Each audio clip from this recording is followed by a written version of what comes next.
Praise the Lord. Aroma ടിവിയുടെ മാന്യ പ്രേക്ഷകർക്ക് കർത്താവായ യേശു ക്രിസ്തുവിന്റെ നാമത്തിൽ വന്ദനത്തെയും സ്വാഗതത്തെയും അറിയിക്കുന്നു. അനുഗ്രഹീതവും മനോഹരവും ജീവിതത്തിലെ വ്യത്യസ്ത അനുഭവങ്ങളിലും വ്യത്യസ്ത തുറകളിൽ നിന്നും അനേക പ്രിയപ്പെട്ടവർ അരോമ ടിവിയുടെ പ്രേക്ഷകരോടൊപ്പം അനുഗ്രഹിക്കപ്പെട്ട ജീവിതാനുഭവവും സാക്ഷ്യവും പങ്കുവയ്ക്കുന്നതിന് ഓരോ ദിവസവും കടന്നു വന്നുകൊണ്ടിരിക്കുന്നു. ഇന്ന് അരോമ ടിവിയുടെ പ്രേക്ഷകരോടൊപ്പം സമയം ചെലവഴിക്കുന്നതിന് നമ്മൾ ക്ഷണം സ്വീകരിച്ച് നമ്മോടൊപ്പം ജോയിൻ ചെയ്തിരിക്കുന്നത് കർത്താവിൽ പ്രസിദ്ധനും ഈ കാലയളവിൽ അനേക പ്രിയപ്പെട്ടവർക്ക് അനുഗ്രഹവും ആശ്വാസവുമായി തീർന്നുകൊണ്ടിരിക്കുന്ന കർത്താവ്ദാസൻ പാസ്റ്റർ ബിന്നി ജോൺ കൊട്ടാരക്കരയാണ് ഇന്ന് നമ്മോടൊപ്പം ജോയിൻ ചെയ്തിരിക്കുന്നത്. കർത്താവ്ദാസനിലൂടെ കേൾക്കുന്ന ജീവിതാനുഭവങ്ങൾ, തന്റെ സാക്ഷ്യം, ദൈവത്തിന്റെ ആലോചന അനേക പ്രിയപ്പെട്ടവർക്ക് വലിയ ആശ്വാസവും അനുഗ്രഹമായി തീരുമെന്നുള്ള കാര്യത്തിൽ യാതൊരു സംശയമില്ല. ആകയാൽ നമുക്ക് അവർക്ക് ശ്രദ്ധയോടെ പ്രാർത്ഥനയോടെ ഈ വീഡിയോ സ്കിപ്പ് ചെയ്യാതെ അവസാനം വരെ കേൾക്കാം. പ്രാർത്ഥനയോടെ ആയിരിക്കാം.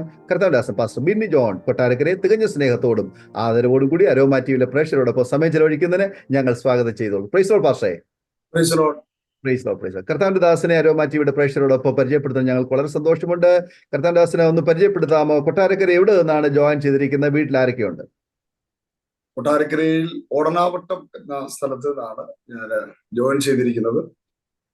ഭവൻ വീട്ടില് ഭാര്യ, 2 കുഞ്ഞുങ്ങൾ, എൻ്റെ മാതാവ്, ഞങ്ങൾ ഒരുമിച്ച് ഇവിടെ കർത്താവിന്റെ വേലയിലായിരിക്കുന്നു. കർത്താവ്ദാസനെ പരിചയപ്പെടുത്തിയത് വളരെ സന്തോഷമുണ്ട്. അരോമ ടിവിയുടെ പ്രേക്ഷകർക്ക് കർത്താവ്ദാസന്റെ ജീവിതത്തിലെ നല്ല അനുഭവങ്ങൾ, ഓർമ്മകൾ കേൾക്കാൻ വളരെ ആഗ്രഹത്തോടെ ആയിരിക്കുക. കർത്താവ്ദാസന്റെ മാതാപിതാക്കന്മാർ, സഹോദരങ്ങളെ കുറിച്ച്, ബാല്യകാലം, വിദ്യാഭ്യാസം തുടർമാനമായി പറയാൻ ആഗ്രഹിക്കുന്ന കാര്യങ്ങൾ അരോമ ടിവിയുടെ പ്രേക്ഷകരോടൊപ്പം പങ്കുവയ്ക്കാം. കർത്താവ് അനുഗ്രഹിക്കട്ടെ. പ്രത്യേകിച്ച് അരോമ ടിവിയുടെ മുൻനിരയിൽ പ്രവർത്തിക്കുന്ന കർത്താവിന്റെ ദാസൻ പാസ്റ്റർ ഡാനിയൽ ജോൺ, അപ്പോൾ തന്നെ എൻ്റെ പ്രേക്ഷകരായി ഈ സാക്ഷ്യം പിന്നത്തേതിൽ കേൾക്കുന്ന എല്ലാ മാന്യ ശ്രോതാക്കൾക്കും ക്രിസ്തേശുവിനുള്ള വിനീതമായ വന്ദനത്തെ ഈ സമയം അറിയിക്കുന്നു. ഈ സാക്ഷ്യങ്ങൾ നിങ്ങളുടെ ആത്മീയ ജീവിതത്തിൽ കർത്താവുമായിട്ടുള്ള ബന്ധത്തിൽ ഒരുപാട് അനുഗ്രഹത്തിന് കാരണമായി തീരും എന്ന് ഞാൻ കർത്താവിൽ പ്രതീക്ഷിക്കുകയാണ്. കർത്താവിന്റെ ദാസൻ എന്നെ പരിചയപ്പെടുത്തിയതുപോലെ തന്നെ ഞാനിപ്പോൾ കൊട്ടാരക്കരയ്ക്കടുത്ത് ഓടനാവട്ടം എന്ന സ്ഥലത്ത് താമസിച്ച് കർത്താവിന്റെ മഹത്വമുള്ള വേലയിൽ ആയിരിക്കുന്നു.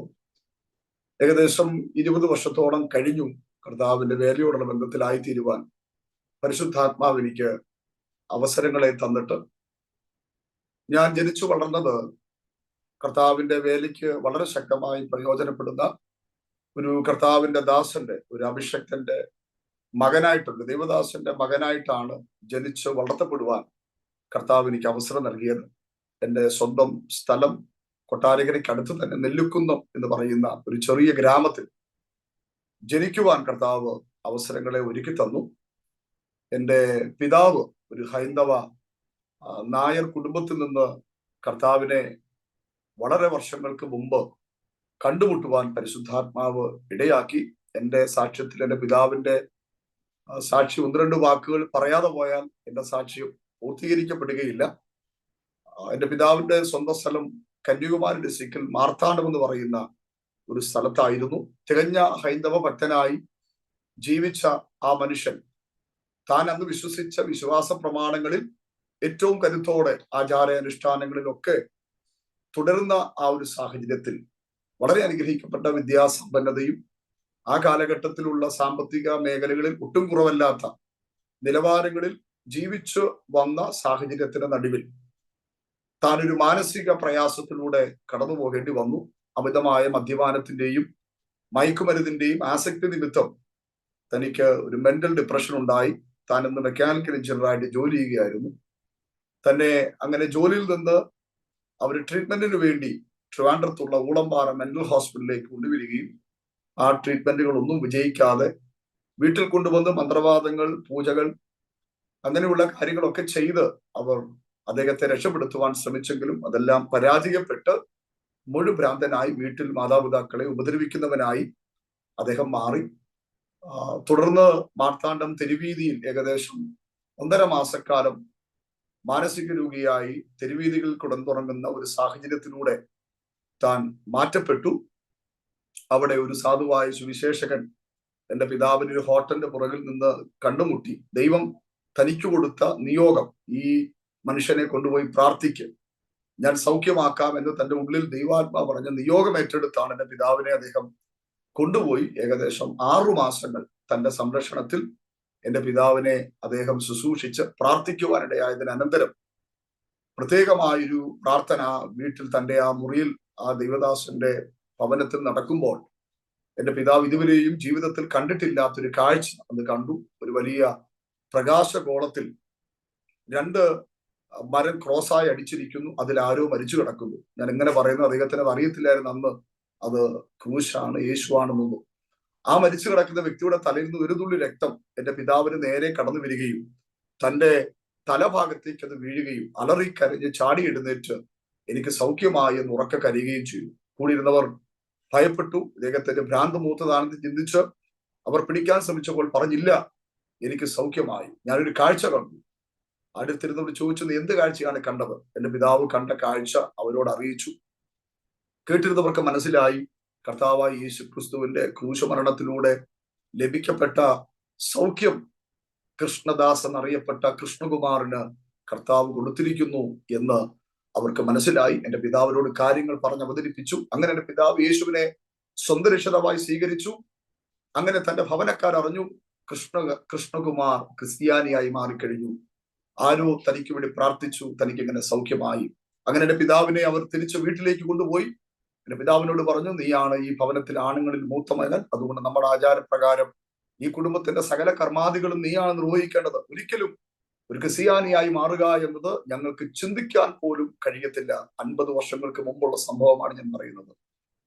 ആകയാൽ എന്റെ പിതാവിനെ അതിൽ നിന്ന് പിന്തിരിപ്പിക്കുവാനുള്ള വലിയ ശ്രമങ്ങൾ അവർ നടത്തി. എന്റെ പിതാവ് പറഞ്ഞു, ഒരിക്കലുമില്ല, ഞാൻ സേവിച്ച ദൈവങ്ങളോ ഞാൻ ആചരിച്ച ആചാരങ്ങൾക്കോ എന്നെ വിടുവിക്കുവാൻ കഴിഞ്ഞില്ല. അതുകൊണ്ട് എന്നെ സൗഖ്യമാക്കി യേശുവിന് വേണ്ടി ഞാൻ ജീവിക്കും. അങ്ങനെ പ്രശ്നങ്ങൾ വർദ്ധിച്ചു. എന്റെ പിതാവിനെ മാറ്റിയെടുക്കുവാൻ ശ്രമിച്ചതെല്ലാം പരാജയപ്പെട്ടു. അവസാനം എന്റെ പിതാവിന്റെ സ്വന്തം മാതാവ് എന്റെ പിതാവിനെ കൊന്നുകളയുവാനായി തീരുമാനിച്ചു. സ്വന്തം സഹോദരൻ കൊന്നുകളയുവാനായി തീരുമാനിച്ചു. അതിനുള്ള പല ശ്രമങ്ങളും ഇവിടെ നടത്തി. അതെല്ലാം പരാജയപ്പെട്ടു. അവസാനം പിതാവിനോട് പറഞ്ഞു, ഈ വലിയ സ്വത്തുക്കൾ ഉടമയാണ് നീ, നിനക്ക് യേശുവിനെ വേണോ ഈ സ്വത്തിനെ വേണോ? എന്റെ പിതാവ് പറഞ്ഞു, സ്വത്ത് നിങ്ങൾ എടുത്തോ, എനിക്ക് യേശുവിനെ മതി. പഠിച്ച സർട്ടിഫിക്കറ്റ് മുഴുവനും അമ്മ ഒരു വിളക്ക് കത്തിച്ച് അതിന്റെ മേളിൽ പിടിച്ചിട്ട് പറഞ്ഞു, പഠിച്ച സർട്ടിഫിക്കറ്റുകൾ വേണോ അതോ നിനക്ക് യേശുവിനെ വേണോ? എന്റെ പിതാവ് പറഞ്ഞു, എനിക്ക് സർട്ടിഫിക്കറ്റുകളല്ല വേണ്ടിയത്, എനിക്ക് യേശുവിനെയാണ് വേണ്ടിയത്. അങ്ങനെ എന്റെ പിതാവ് എടുത്ത തീരുമാനത്തിന് പ്രകാരം അദ്ദേഹത്തെ ഭവനത്തിൽ നിന്ന് അടിച്ച് പുറത്താക്കി. ഹൈന്ദവ ഭാഷയിൽ നടയടച്ച് പിണ്ടം വെച്ചെന്ന് പറയും. എവിടെ പോകുമെന്നറിയാതെ എന്റെ പിതാവ് ആ ദൈവദാസന്റെ അടുക്കൽ അഭയം തേടി. അദ്ദേഹം പറഞ്ഞു, നീ ഇവിടെ നിൽക്കരുത്, നിന്നാൽ അവർ ഞങ്ങളെ കൊന്നുകളയും. അങ്ങനെ കേരളത്തിലുള്ള ഒരു ദൈവദാസന്റെ അഡ്രസ്സ് കൊടുത്തു. മാർത്താണ്ഡ മുതൽ തിരുവല്ല വരെ പൈപ്പിന്റെ വെള്ളം കുടിച്ച് തെരുവീതിലൂടെ നടന്ന് തിരുവല്ല എന്ന സ്ഥലത്തെത്തി. അവിടെയുള്ള ഒരു അനുഗ്രഹനായ ദൈവദാസന് പിതാവിന് അഭയം കൊടുത്തു. അവിടെ നിന്ന് താൻ കർത്താവിനെ കൂടുതൽ മനസ്സിലാക്കുകയും ശേഷം മണക്കാലിലുള്ള ഷാരോന്റെ ഫെയ്ത്ത് വിള സെമിനാരിയിലേക്ക് എന്റെ പിതാവിനെ ദൈവജനം പഠിക്കുവാനായിട്ട് അവർ അയച്ചു. പഠിച്ചുകൊണ്ടിരിക്കുമ്പോൾ കൃപാവരങ്ങളാൽ ദൈവം തന്നെ നിറച്ചു. ഒത്തിരി ഭ്രാന്തന്മാരെ കെട്ടടിക്കുന്നത് ഞാൻ കണ്ടിട്ടുണ്ട്. താൻ എങ്ങനെ വിടുവിക്കപ്പെട്ടോ അതേ ശുശ്രൂഷ ദൈവം തന്നെ പരമേൽപ്പിക്കാനിടയെ. ഞാൻ ഈ സാക്ഷ്യം പറയുമ്പോൾ നിങ്ങൾ കടന്നു പോകുന്ന ക്രൈസിസുകൾ ഏതുമാകട്ടെ, കടഭാരമോ രോഗമൊക്കെ ആകാം, ഞാൻ ഉറപ്പായിട്ട് പറയും, നിങ്ങൾ കടന്നു പോകുന്ന ആ പ്രശ്നത്തിലൂടെ കടന്നു പോകുന്നവിടെ കെട്ടടിക്കാനുള്ള അഭിഷേകം ഉറപ്പായിട്ടും കർത്താവ് നിങ്ങൾക്ക് നൽകി തരുമെന്ന് ഞങ്ങളുടെ അനുഭവത്തിലൂടെ ഞങ്ങൾക്ക് മനസ്സിലാക്കാൻ കഴിയും. കാര്യം, ഭ്രാന്തനായിട്ട് ജീവിച്ചവനെ ഭ്രാന്തന്റെ വേദന അറിയത്തുള്ളൂ. രോഗം വന്നവനെ രോഗത്തിന്റെ വേദന അറിയത്തുള്ളൂ. കടഭാരം വന്നവനെ കടഭാരത്തിന്റെ വേദന അറിയത്തുള്ളൂ. ആ വേദനയിൽ നിന്ന് ശുശ്രൂഷിക്കുന്ന ഒരു ശുശ്രൂഷയ്ക്ക് ഭയങ്കര റിസൾട്ട് ആയിരിക്കും. അതാണ് എനിക്ക് മനസ്സിലാക്കുവാൻ കഴിഞ്ഞത്. എന്റെ പിതാവിനെ അങ്ങനെ ദൈവം കൃപാവരങ്ങളാൽ നിറച്ചു. ദീർഘവർഷങ്ങൾ കേരളത്തിലും തമിഴ്നാട്ടിലും ഇന്ത്യയുടെ വിവിധ സംസ്ഥാനങ്ങളിൽ ലോകത്തിന്റെ രാജ്യങ്ങളിൽ അതിശക്തമായ നിലയിൽ പാസ്റ്റർ കൃഷ്ണകുമാർ എന്ന പേരുള്ള പിതാവിനെ ദൈവം ഉപയോഗിച്ചു. കഴിഞ്ഞ 6 വർഷങ്ങൾക്ക് മുമ്പ് വളരെ പെട്ടെന്നുണ്ടായ ഹൃദയാഘാതത്തിൽ താൻ ഈ ലോകത്ത് നിന്ന് മാറ്റപ്പെട്ടു. തന്റെ ശുശ്രൂഷ തികച്ചു. കർത്താവിന്റെ സന്നിധിയിൽ വിശ്രമിക്കുന്നു. തന്റെ ശുശ്രൂഷയ്ക്ക് എപ്പോഴും അനുഗ്രഹമായി തീർന്നത് എന്റെ മാതാവായിരുന്നു. എന്റെ മാതാവ് ഒരു ക്രൈസ്തവ കുടുംബത്തിൽ അനുഗ്രഹിക്കപ്പെട്ട ഒരു ദൈവദാസന്റെ മകളായി ജനിക്കപ്പെട്ട ഒരു ദൈവദാസിയായിരുന്നു എന്റെ മാതാവ് എന്ന് പറയുന്നത്. എന്റെ വല്യപ്പച്ചൻ ഇന്ത്യ പെന്തക്കോസ്ത് ദൈവസഭയുടെ ആദ്യകാല പ്രവർത്തകരിൽ ഒരാളായിരുന്നു. അപ്പരുദേശി എന്നാണ് എല്ലാവരും അദ്ദേഹത്തെ ബഹുമാനാർത്ഥം വിളിച്ചുകൊണ്ടിരുന്നത്. നെല്ലിക്കുന്നമാണ് അദ്ദേഹത്തിന്റെ സ്വന്തം സ്ഥലം. ഉള്ള വസ്തുക്കളും നന്മകളും എല്ലാം കർത്താവിന് വേണ്ടി എഴുതി കൊടുത്ത് 1 സെന്റ് ഭൂമി പോലും സ്വന്തമായിട്ട് ഇല്ലാതിരിക്കുമ്പോഴാണ് താൻ കർത്താവിന്റെ സന്നിധിയിൽ ചേർക്കപ്പെടുവാനിടയായി തീർന്നത്. എന്റെ മാതാവ് അന്ന് ചെറിയ പ്രായമാണ്. അവരെ ഏറ്റെടുക്കാനോ വളർത്തുവാനോ ആരുമില്ലാത്ത സാഹചര്യത്തിൽ എന്റെ വല്യമ്മച്ചി, എന്റെ മാതാവിന്റെ അമ്മ, നെല്ലിക്കുന്നൻ ചന്തയും ചക്കക്കുരുവും പച്ചമുളകും തൈരും വിറ്റ് എന്റെ മമ്മിയെ വളർത്തി. വളരെ കഷ്ടതയുടെ നടുവിലൂടെ കടന്നുപോയി. അങ്ങനെ വിവാഹപ്രായമായപ്പോഴാണ് എൻ്റെ പിതാവ് കടന്നു വരികയും കുടുംബജീവിതത്തിലേക്ക് പ്രവേശിക്കുകയും ചെയ്തത്. രണ്ട് വലിയ ശൂന്യതകൾ ഒന്നിക്കുന്നതായിരുന്നു എൻ്റെ മാതാവിന്റെയും പിതാവിന്റെയും ജീവിതം എന്ന് പറയുന്നത്. അന്നും ചെറിയ വരുമാനം എന്ന് പറഞ്ഞാൽ എൻ്റെ വല്യമ്മച്ചിക്ക് ചന്തയിൽ പോയി കച്ചവടത്തിൽ നിന്ന് ലഭിക്കുന്ന ആ ചക്കക്കുരുവിന്റെയും പച്ചമുളകിന്റെയും ഒക്കെ വരുമാനമായിരുന്നു അന്ന് വരുമാനം. അങ്ങനെ മുമ്പോട്ട് അവർ കടന്നു വന്നു. ദൈവം അവർക്ക് 2 തലമുറകളെ ദാനമായി കൊടുത്തു. ഞാൻ മൂത്ത മകനാണ്. എനിക്കൊരു ഇളയ സഹോദരനുണ്ട്. അവനിപ്പോൾ കുടുംബമായിട്ട് വിദേശത്ത് ജോലിയുടെ ബന്ധത്തിലും കർത്താവിന്റെ വേലയിലും ദുബായിലായിരിക്കുന്നു. ഞാൻ മൂത്ത മകനായി ജനിച്ചു വളർത്തപ്പെട്ടു. ഞാൻ ജനിച്ചു വളർന്ന് പ്രാർത്ഥനാ പായിലാണ് ജനിച്ചത്. പ്രാർത്ഥനയുടെ അന്തരീക്ഷങ്ങൾ കണ്ടാണ് ഞാൻ വളർന്നു വന്നത്. എൻ്റെ പിതാവിന്റെ ശുശ്രൂഷകൾ കണ്ടാണ് ഞാൻ വളർന്നു വന്നത്. എന്നാൽ എവിടെയോ എൻ്റെ ജീവിതത്തിൽ പൈശാചികന്റെ അതിശക്തമായ പ്രവർത്തനങ്ങൾ ഉണ്ടാകുവാൻ തുടങ്ങി. ഞാൻ പഠിച്ചത് കൊട്ടാരക്കരയ്ക്കടുത്ത് ഒരു സ്കൂളിലാണ്. ഞാൻ പഠിക്കാൻ പോകുന്ന ആദ്യ പ്രായം മുതൽ, ആദ്യ വയസ്സ് മുതൽ ചെറിയ ചെറിയ കുസൃതികൾ എൻ്റെ ജീവിതത്തിൽ തുടങ്ങി. അത് വളരെ വർദ്ധിക്കുവാനിടയായി. അവസാനം അധ്യാപകർക്ക്, സ്കൂളിന് ഞാൻ വളരെ ബുദ്ധിമുട്ടുണ്ടാകുന്ന സാഹചര്യങ്ങൾ കടന്നു വന്നു. എല്ലാ മാസവും എൻ്റെ പിതാവിനെ സ്കൂളിൽ വിളിച്ചു വരുത്തും.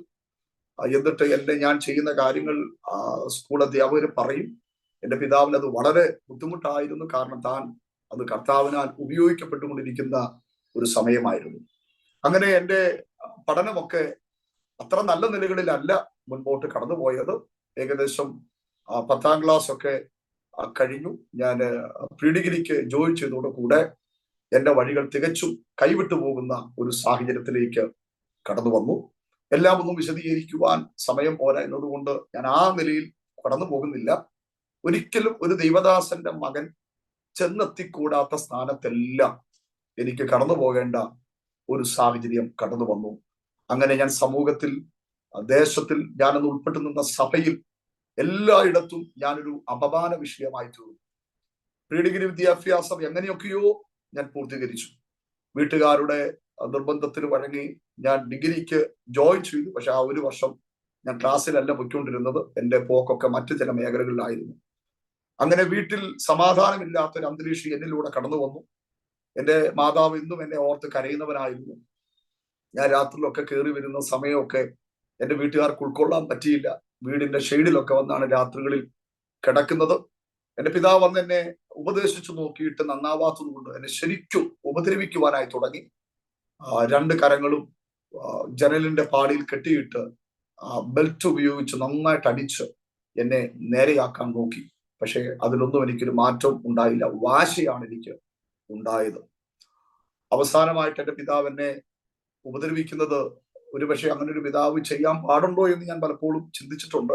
പക്ഷെ ഞാൻ അങ്ങനെയുള്ള കാര്യങ്ങളാണ് ചെയ്തു വരുന്നത്. അതുകൊണ്ട് കൈ ഇല്ലാത്തവന് കൈ ഉണ്ടാക്കി അടിക്കുന്ന ഒരു സ്വഭാവം ആയതുകൊണ്ട് അത് ചെയ്തില്ലെങ്കിലേ ഉള്ള അതിശയം എന്ന് ഞാൻ ഇപ്പോൾ ചിന്തിക്കാറുണ്ട്. അങ്ങനെ എന്നെ അവസാനമായി ഉപദ്രവിക്കുന്നത് നാട്ടുകാർ കാണുകയാണ്. അങ്ങനെയുള്ള ചില വിഷയങ്ങളിൽ ഞാൻ അകപ്പെട്ടു. എന്നെ മുറ്റത്ത് മാവേ കെട്ടിയാണ് എൻ്റെ പിതാവ് അവസാനമായി ഉപദ്രവിക്കുന്നത്. പക്ഷെ അതെന്നെ വല്ലാതെ തളർത്തുകയും ഞാൻ എൻ്റെ പിതാവിന് നേരെ വളരെ ശക്തമായി പ്രതികരിക്കാൻ അതുവരെ ഞാൻ എങ്ങനെ അത്ര വലിയ പ്രതികരണം നടത്തിയില്ലായിരുന്നു. എന്നാൽ എൻ്റെ പിതാവിനെ ഞാൻ ഉപദ്രവിക്കും എന്ന നിലയിലേക്കുള്ള പ്രതികരണങ്ങൾ മാറ്റപ്പെട്ടു. അങ്ങനെ അദ്ദേഹം പറഞ്ഞു, ഈ നിലയിൽ നീ എനിക്ക് നേരെ പ്രതികരിച്ചതുകൊണ്ട് ഇനി ഞാനുമായിട്ടുള്ള ഒരു ബന്ധം നീ മുൻപോട്ട് കൊണ്ടുപോകണ്ട, അതുകൊണ്ട് നിന്റെ ഇഷ്ടത്തിനായിക്കോട്ടെ എന്ന് എൻ്റെ പിതാവിനോട് പറഞ്ഞു. ഇനി ഞാൻ നിന്നെ ഉപദ്രവിക്കാനോ വഴക്ക് പറയാനോ വരത്തില്ല, ഞാൻ ദൈവകരത്തിൽ ഏൽപ്പിക്കുകയാണെന്ന് പറഞ്ഞ് അദ്ദേഹം മാറുവാനിടയായി തീർന്നു. ഒരാൾ പോലും എന്നെ സപ്പോർട്ട് ചെയ്യാനില്ലാത്ത ആ ഒരു സാഹചര്യത്തിൽ, ചെറിയ പ്രായമാണ്, മനസ്സും അടുത്തു, എങ്ങും മുൻപോട്ട് പോകാൻ കഴിയാത്തൊരു സാഹചര്യത്തിൽ വന്നപ്പോൾ എൻ്റെ ഹൃദയത്തിനുള്ളിൽ വാശി കൊണ്ട് നിറയുകയായിരുന്നു.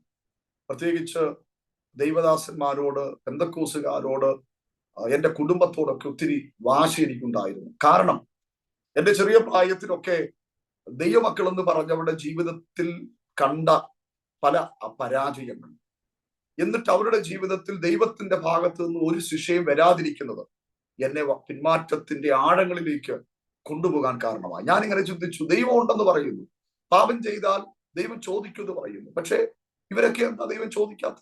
അതുകൊണ്ട് ഇങ്ങനെ പോകാം, ഇതൊക്കെ ചുമ്മാ അതൊരു തട്ടിപ്പിന്റെ ഭാഗമാണ് എന്നൊക്കെയുള്ളൊരു ചിന്താഗതി. പ്രവാചകന്മാർ എന്നെ നോക്കി പ്രവചിക്കുമ്പോഴും അവരെന്റെ പാപത്തെ കുറിച്ച് പ്രവചിക്കുന്നില്ല, അവര് പറയുന്നു ഇവനെ ഉയർത്തും, ഇവനെ മാനിക്കും, ഇവനെ ഉപയോഗിക്കും എന്നൊക്കെയാണ് അവര് പറയുന്നത്. അപ്പൊ ഞാനിങ്ങനെ കുനിഞ്ഞിരുന്ന് ചിരിക്കും. ഇതെന്തോ പ്രവാചകനാ, ഞാൻ ഇന്നലെ ചെയ്ത പാപത്തെ കുറിച്ച് ഇവർ പറഞ്ഞില്ല. പക്ഷെ എനിക്ക് പിന്നീടാണ് മനസ്സിലായത്, മറ്റുള്ളവരുടെ നടുവിൽ ലജ്ജാപാത്രമായി തീരാതിരിക്കേണ്ടതിന് ദൈവം അതെല്ലാം മറച്ചു വെച്ച് എന്നോട് ദൈവം കരുണ കാണിക്കുകയായിരുന്നു എന്ന് എനിക്കത് പിന്നത്തേതില് മനസ്സിലാക്കി തരുവാൻ ദൈവമിടയാക്കി. അങ്ങനെ 2001 ഞാൻ വീട് വിടുവാനായിട്ട് തീരുമാനിച്ചു. അങ്ങനെ ഭവനത്തിൽ ഞാൻ പറഞ്ഞു, അവരാരും സമ്മതിക്കത്തില്ലെന്ന് മനസ്സിലാക്കി. അങ്ങനെ ഞാൻ വീട്ടിൽ നിന്ന് ഇറങ്ങി ഞാൻ ബോംബെയിൽ എനിക്കൊരു സ്നേഹിതന്റെ അടുക്കിലേക്ക് പോയി. അന്ന് ബോംബെ എല്ലാവരും സ്വപ്നലോകമാണ്, അവിടെ ചെന്നാൽ ആരും രക്ഷപ്പെടുമെന്നാണ് പറയുന്നത്. അങ്ങനെ സ്വപ്നലോകം എന്ന ബോംബെയിലേക്ക് ഞാൻ ട്രെയിൻ കയറി എൻ്റെ ഒരു സ്നേഹിതന്റെ അടുക്കൽ ഞാൻ ചെന്നു. പ്രത്യേകിച്ച് ടെക്നിക്കൽ ഫീൽഡ് എനിക്ക് ഇല്ലാത്തത് കൊണ്ട് അവിടെ ചെന്നപ്പോഴാണ് ബോംബെ ഇതാണെന്ന് എനിക്ക് മനസ്സിലായത്. ഒരിക്കലും ഞാൻ ചെന്നെത്താത്ത ഒരു സാഹചര്യത്തിൽ ചെന്നെത്തി. ഒരിക്കലും ചെയ്തിട്ടില്ലാത്ത ജോലികൾ എനിക്ക് ചെയ്യേണ്ടതായിട്ട് വന്നു. ഏകദേശം 10-13 കമ്പനികളിൽ 3 വർഷത്തോളം എന്നും ഞാൻ ഉറക്കത്തില്ല, മാറി മാറി മാറി മാറി ജോലി ചെയ്യേണ്ട സാഹചര്യം വന്നു. ഒത്തിരി കമ്പ് ചുമക്കേണ്ടി വന്നു, സ്റ്റീല് ചുമക്കേണ്ടി വന്നു, ഒത്തിരി വെൽഡിങ്ങിന്റെ ചൂടേൽക്കേണ്ടി വന്നു. അങ്ങനെ എങ്ങനെയെങ്കിലും രക്ഷപ്പെടാമെന്നുള്ള ചിന്തയിൽ ചെന്നു. പക്ഷെ പാവി ചെന്നിടത്തെല്ലാം പാതാളം എന്ന് പറയുന്നത് പോലെ ചെന്ന സ്ഥലങ്ങളെല്ലാം തികച്ചും പരാജയമായിട്ട് മാറി. ഞാൻ ചെല്ലുന്ന ഒരു കമ്പനിയിലും എനിക്ക് ഉറക്കാൻ പറ്റത്തില്ല. ജോലിക്കാരുടെ പ്രശ്നങ്ങൾ, അധികാരിയിൽ നിന്നുണ്ടാകുന്ന പ്രശ്നങ്ങൾ. പക്ഷെ ഞാൻ വലിയ തെറ്റുകളൊന്നും ചെയ്യുന്നില്ലെന്നാണ് എനിക്ക് തോന്നുന്നത്. എനിക്കെങ്ങും നിൽക്കുവാൻ കഴിയാതെ ബോംബെയിൽ നിന്ന് ഞാൻ ഗുജറാത്തിലേക്ക് മാറി. അവിടെ കച്ച് ഡിസ്ട്രിക്റ്റിൽ ഗാന്ധിധാം എന്ന സ്ഥലത്തായിരുന്നു അവസാനം ഞാൻ ജോലിയോടുള്ള ബന്ധത്തിൽ ആയിരുന്നു. അപ്പോഴത്തേന് ചില ടെക്നിക്കൽ ഫീൽഡൊക്കെ ഞാൻ പഠിച്ചു. അതിന്റെ ചെറിയ ജോലിയൊക്കെ എനിക്ക് ലഭിക്കുവാനിടയായി.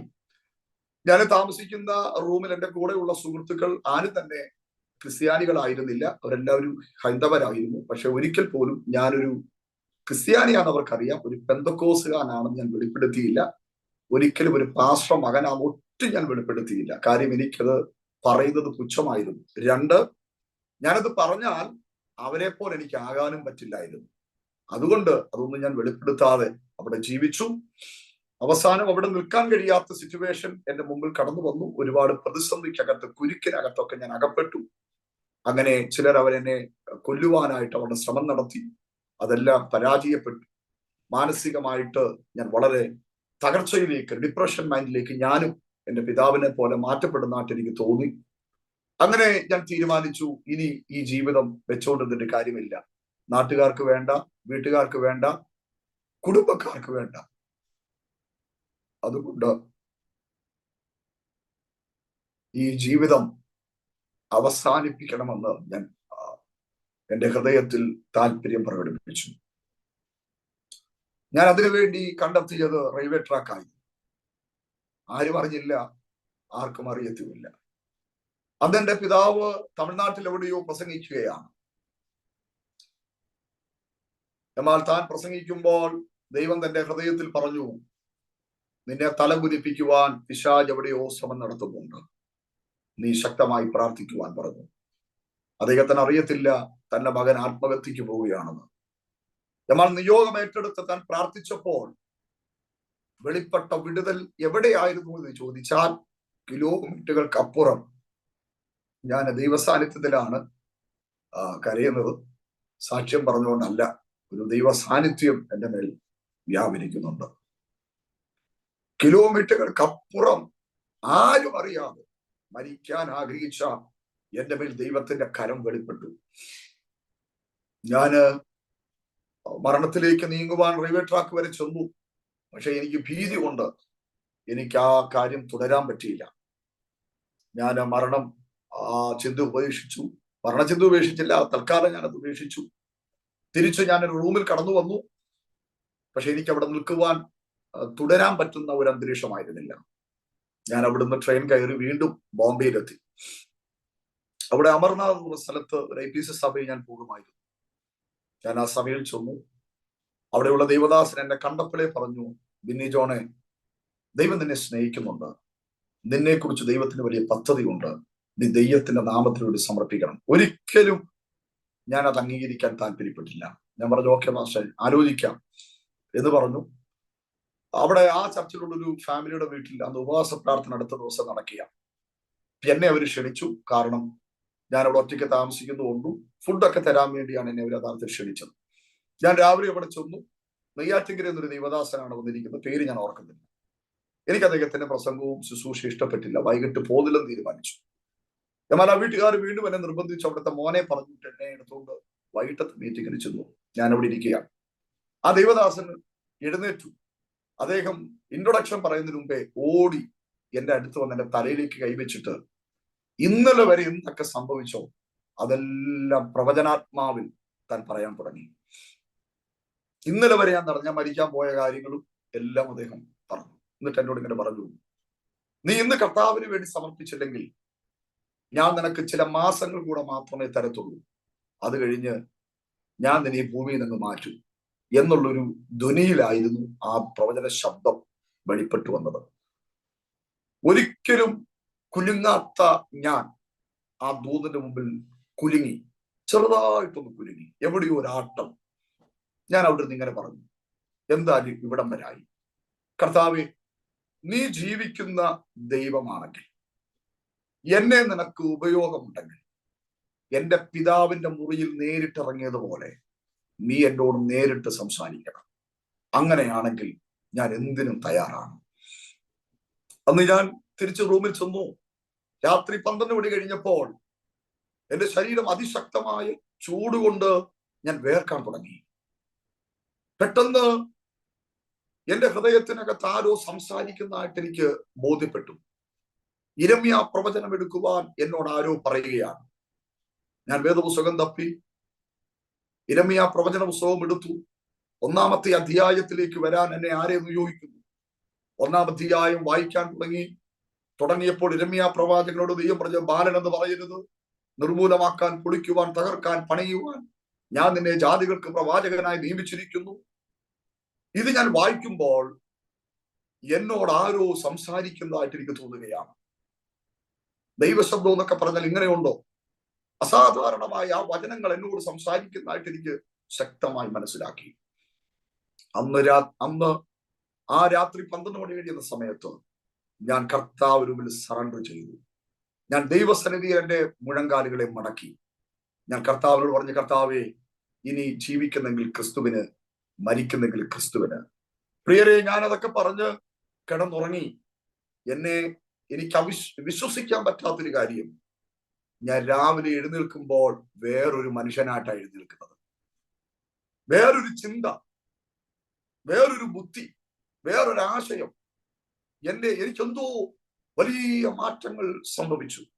ഞാൻ കേൾവിക്കാരോട് പറയുന്നു, നിങ്ങളുടെ തലമുറകൾക്ക് വേണ്ടി നിങ്ങൾ കരയും പ്രാർത്ഥിക്കുകയൊക്കെ ചെയ്യുമ്പോൾ നിങ്ങൾ പോലും അറിയാതെ അവരുടെ ജീവിതത്തെ മാറ്റിമറിക്കാൻ, അതും ഉറക്കത്തിൽ നിന്ന് എഴുന്നേൽക്കുമ്പോൾ അവരെയൊക്കെ മാറ്റി മറ്റൊരു മനുഷ്യനാക്കി തീർത്താൻ കഴിയുന്ന ഒരേ ഒരു നാമമുണ്ടെങ്കിൽ ഞാൻ ഇന്ന് പകൽ പറയുന്ന യേശു കർത്താവിന്റെ നാമമാണ്.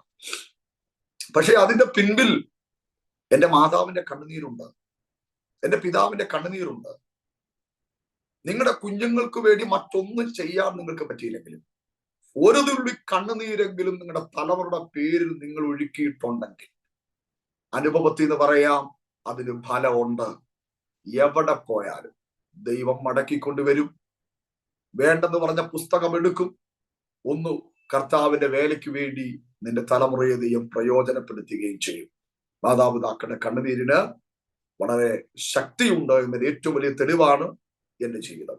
ആ നിലകളിൽ ഞാൻ എന്റെ വീട്ടിലേക്ക് വിളിച്ചു. എന്റെ പിതാവ് അത് ഉൾക്കൊണ്ടില്ല. കാരണം അദ്ദേഹം പറഞ്ഞത്, നീ അവിടെ പോയി കഷ്ടപ്പെട്ട് നിൽക്കാൻ വയ്യാതായപ്പോ നീ ഇവിടെ മടങ്ങി വരിക, അതുകൊണ്ട് ഞങ്ങളൊരു നല്ല രീതി ഇപ്പൊ പോവുക, നീയായിട്ട് വന്ന് നശിപ്പിക്കേണ്ടത് പറഞ്ഞു. ഞാൻ പറഞ്ഞു, അല്ല, എനിക്ക് മാനസാന്തരം ഉണ്ടായി. എന്റെ പിതാവ് പറഞ്ഞു, മുഴുത്ത മാനസാന്തരം 3 മാസമാടാ, അതുകൊണ്ട് ഞാൻ അതൊന്നും വിശ്വസിക്കത്തില്ല എന്ന് പറഞ്ഞു. അവസാനം അതൊന്നും ഞാൻ കേട്ടില്ല. ഞാൻ തിരിച്ചു നാട്ടിലേക്ക് കടന്നു വന്നപ്പോൾ എല്ലാവരും പുച്ഛിക്കുന്ന ഒരു സാഹചര്യത്തിലാണ് ഞാൻ നാട്ടിൽ കടന്നു വരുന്നത്. എങ്ങും ഒരു മാന്യതയില്ല, ഒരിടത്തും ഒരു മാന്യത പ്രാപിക്കാനും പറ്റുന്നില്ല. അങ്ങനെ ഒരു സാഹചര്യത്തിൽ കടന്നു വന്നു. എനിക്കറിയില്ല എങ്ങനെ ഞാൻ കർത്താവിന് വേല ചെയ്യും. എല്ലായിടത്തും അവഗണിക്കപ്പെട്ട സാഹചര്യത്തിൽ എങ്ങനെ വേല ചെയ്യും എനിക്കറിയില്ല. അപ്പൊ എനിക്ക് അന്ന് ചെറിയ രീതിയിൽ ഡ്രൈവിംഗ് ഒക്കെ അറിയാം. എന്റെ പിതാവിന് വണ്ടിയെ കൊണ്ട് ഡ്രൈവിംഗ് ആവും. ഞാൻ ചിന്തിച്ചു ഏതെങ്കിലും ഗോസ്പൽ ട്യൂബിനോട് ജോയിൻ ചെയ്യുക, അവർ വണ്ടിയൊക്കെ ഓടിക്കുമ്പോൾ അവരെന്തെങ്കിലും ചില്ലറ തരും, അതുകൊണ്ട് അത്യാവശ്യം ജീവിതം മുമ്പോട്ട് കടന്നു പോവുക എന്നൊക്കെയുള്ള ഒരു ചിന്തയിലൂടെ ഞാൻ മുമ്പോട്ട് സ്റ്റെപ്പ് വെച്ചെങ്കിലും എന്നെ സ്നേഹിക്കുന്ന കർത്താവിന്റെ ദാസന്മാരിൽ പലരും എന്റെ അടുക്കൽ വന്ന് പറഞ്ഞു, മോനെ, നിനക്കൊരു ഭാവിയുണ്ട്, നീ എവിടെങ്കിലും ദൈവത്തിന്റെ വചനം പഠിക്കണം. അപ്പൊ ഈ പഠിത്തം എന്ന് പറഞ്ഞാല് എനിക്ക് ഉൾക്കൊള്ളാൻ പറ്റത്തില്ല. ആ മൈൻഡൊക്കെ പണ്ടേ ഇല്ല, അതെല്ലാം ഉള്ളതും കൂടെ പോയിരിക്കുകയാണ്. അതുകൊണ്ട് പഠിത്തം എന്ന് കേൾക്കുമ്പോഴേ എനിക്ക് പ്രയാസമാണ്. പക്ഷെ അവരുടെ നിർബന്ധപ്രകാരം ഞാൻ കേരളത്തിന്റെ 2 സെമിനാരിയിൽ, ഒന്ന് കുമ്പനാട്, 2 ബദേൽ പുനലൂർ, 2ഇടത്തും ഇന്റർവ്യൂവിന് പോയി. പക്ഷെ കൃപയാൽ 2ഇടത്തെ ഇന്റർവ്യൂവിന് നന്നായിട്ട് അങ്ങ് പരാജയപ്പെട്ടു. അവസാനം ഇന്റർവ്യൂ ചെയ്ത ആള് ചോദിച്ചു, ഏത് ഭാഷ മോനാണോ പറഞ്ഞേ, ഏത് ഭാഷ കൊച്ചുമോനാണോ പറഞ്ഞേ? അയ്യോ, ഇവരൊക്കെ നല്ല അറിയപ്പെടുന്നവരാണല്ലോ. ആമേൻ. പക്ഷേ അവരാ ഇന്റർവ്യൂവിൽ പാസ്സായതുകൊണ്ട് എനിക്ക് അവിടെ അഡ്മിഷൻ തന്നില്ല. അവസാനം എനിക്ക് അഡ്മിഷൻ കിട്ടിയത് പെരുമ്പാവൂർ കീഴിലെന്ന് പറഞ്ഞ സ്ഥലത്ത് പെനിയൽ ബൈബിൾ സെമിനാരിയിൽ എനിക്ക് അഡ്മിഷൻ കിട്ടി. അപ്പൊ എന്റെ പിതാവ് എന്നോട് പറഞ്ഞു, നിന്നെ കർത്താവ് വിളിച്ചെന്ന് നീ പറയുന്നു, ഈ ദൈവവചനം പഠിക്കാൻ പോയിക്കോ, സന്തോഷമുള്ളൂ. പക്ഷെ 1 രൂപ പോലും ഫീസ് ഞാൻ തരുമെന്നോ ചെലവിന് ഞാൻ തരുമെന്നോ നീ ചിന്തിക്കണ്ട, കഷ്ടപ്പെട്ട് പഠിച്ചാൽ മതി. കാര്യം എന്റെ പിതാവ് മണക്കാല സെമിനാരിയിൽ കഷ്ടപ്പെട്ടാണ് പഠിച്ചത്. അവിടുത്തെ ക്ലോസറ്റ് കഴുകി അവിടെ ദോഷം ഉണ്ടാക്കി കൊടുത്തൊക്കെ അന്ന് അദ്ദേഹം പഠിച്ചത്. അതുകൊണ്ട് ദൈവം നിന്നെ വിളിച്ചെങ്കിൽ കഷ്ടപ്പെട്ട് പഠിച്ചാൽ മതി എന്ന് പറഞ്ഞു. ആ വഴി അടഞ്ഞു. അങ്ങനെ ഞാൻ അവരോട് പറഞ്ഞു, സാറേ എനിക്ക് ഫീസ് ഇല്ല. അപ്പൊ അവര് പറഞ്ഞു, ഫീസ് ഇല്ലെങ്കിൽ ഇവിടെ ഡ്യൂട്ടി ചെയ്യാമെന്ന് ചോദിച്ചു. അവിടെ ചെയ്യാമെന്ന് പറഞ്ഞു. ഏത് ഡ്യൂട്ടിയും ചെയ്യാം. അങ്ങനെ കൃപയാൽ അവിടെ പോയി ജോയിൻ ചെയ്തു. ഏറ്റവും പാടുപെടുന്ന ഡ്യൂട്ടി 1ാമത്തെ ലിസ്റ്റ് എനിക്കായിരിക്കും. ജീവിതത്തിൽ ചെയ്തിട്ടില്ലാത്തതെല്ലാം എനിക്ക് അവിടെ ചെയ്യാൻ ദൈവം ഭാഗ്യം തന്നു. കഠിന ശോധനയുടെ ദിവസങ്ങളായിരുന്നു ആ സമയങ്ങൾ എന്ന് പറഞ്ഞാൽ. പക്ഷേ പഠിക്കാനൊന്നും എനിക്ക് പറ്റുന്നില്ല. പരീക്ഷ എഴുതിയാൽ ഒരു വിജയം പ്രാപിക്കാൻ പറ്റുന്നില്ല. അങ്ങനെയുള്ള സിറ്റുവേഷനിലൂടെയൊക്കെ ഞാൻ കടന്നുപോയി.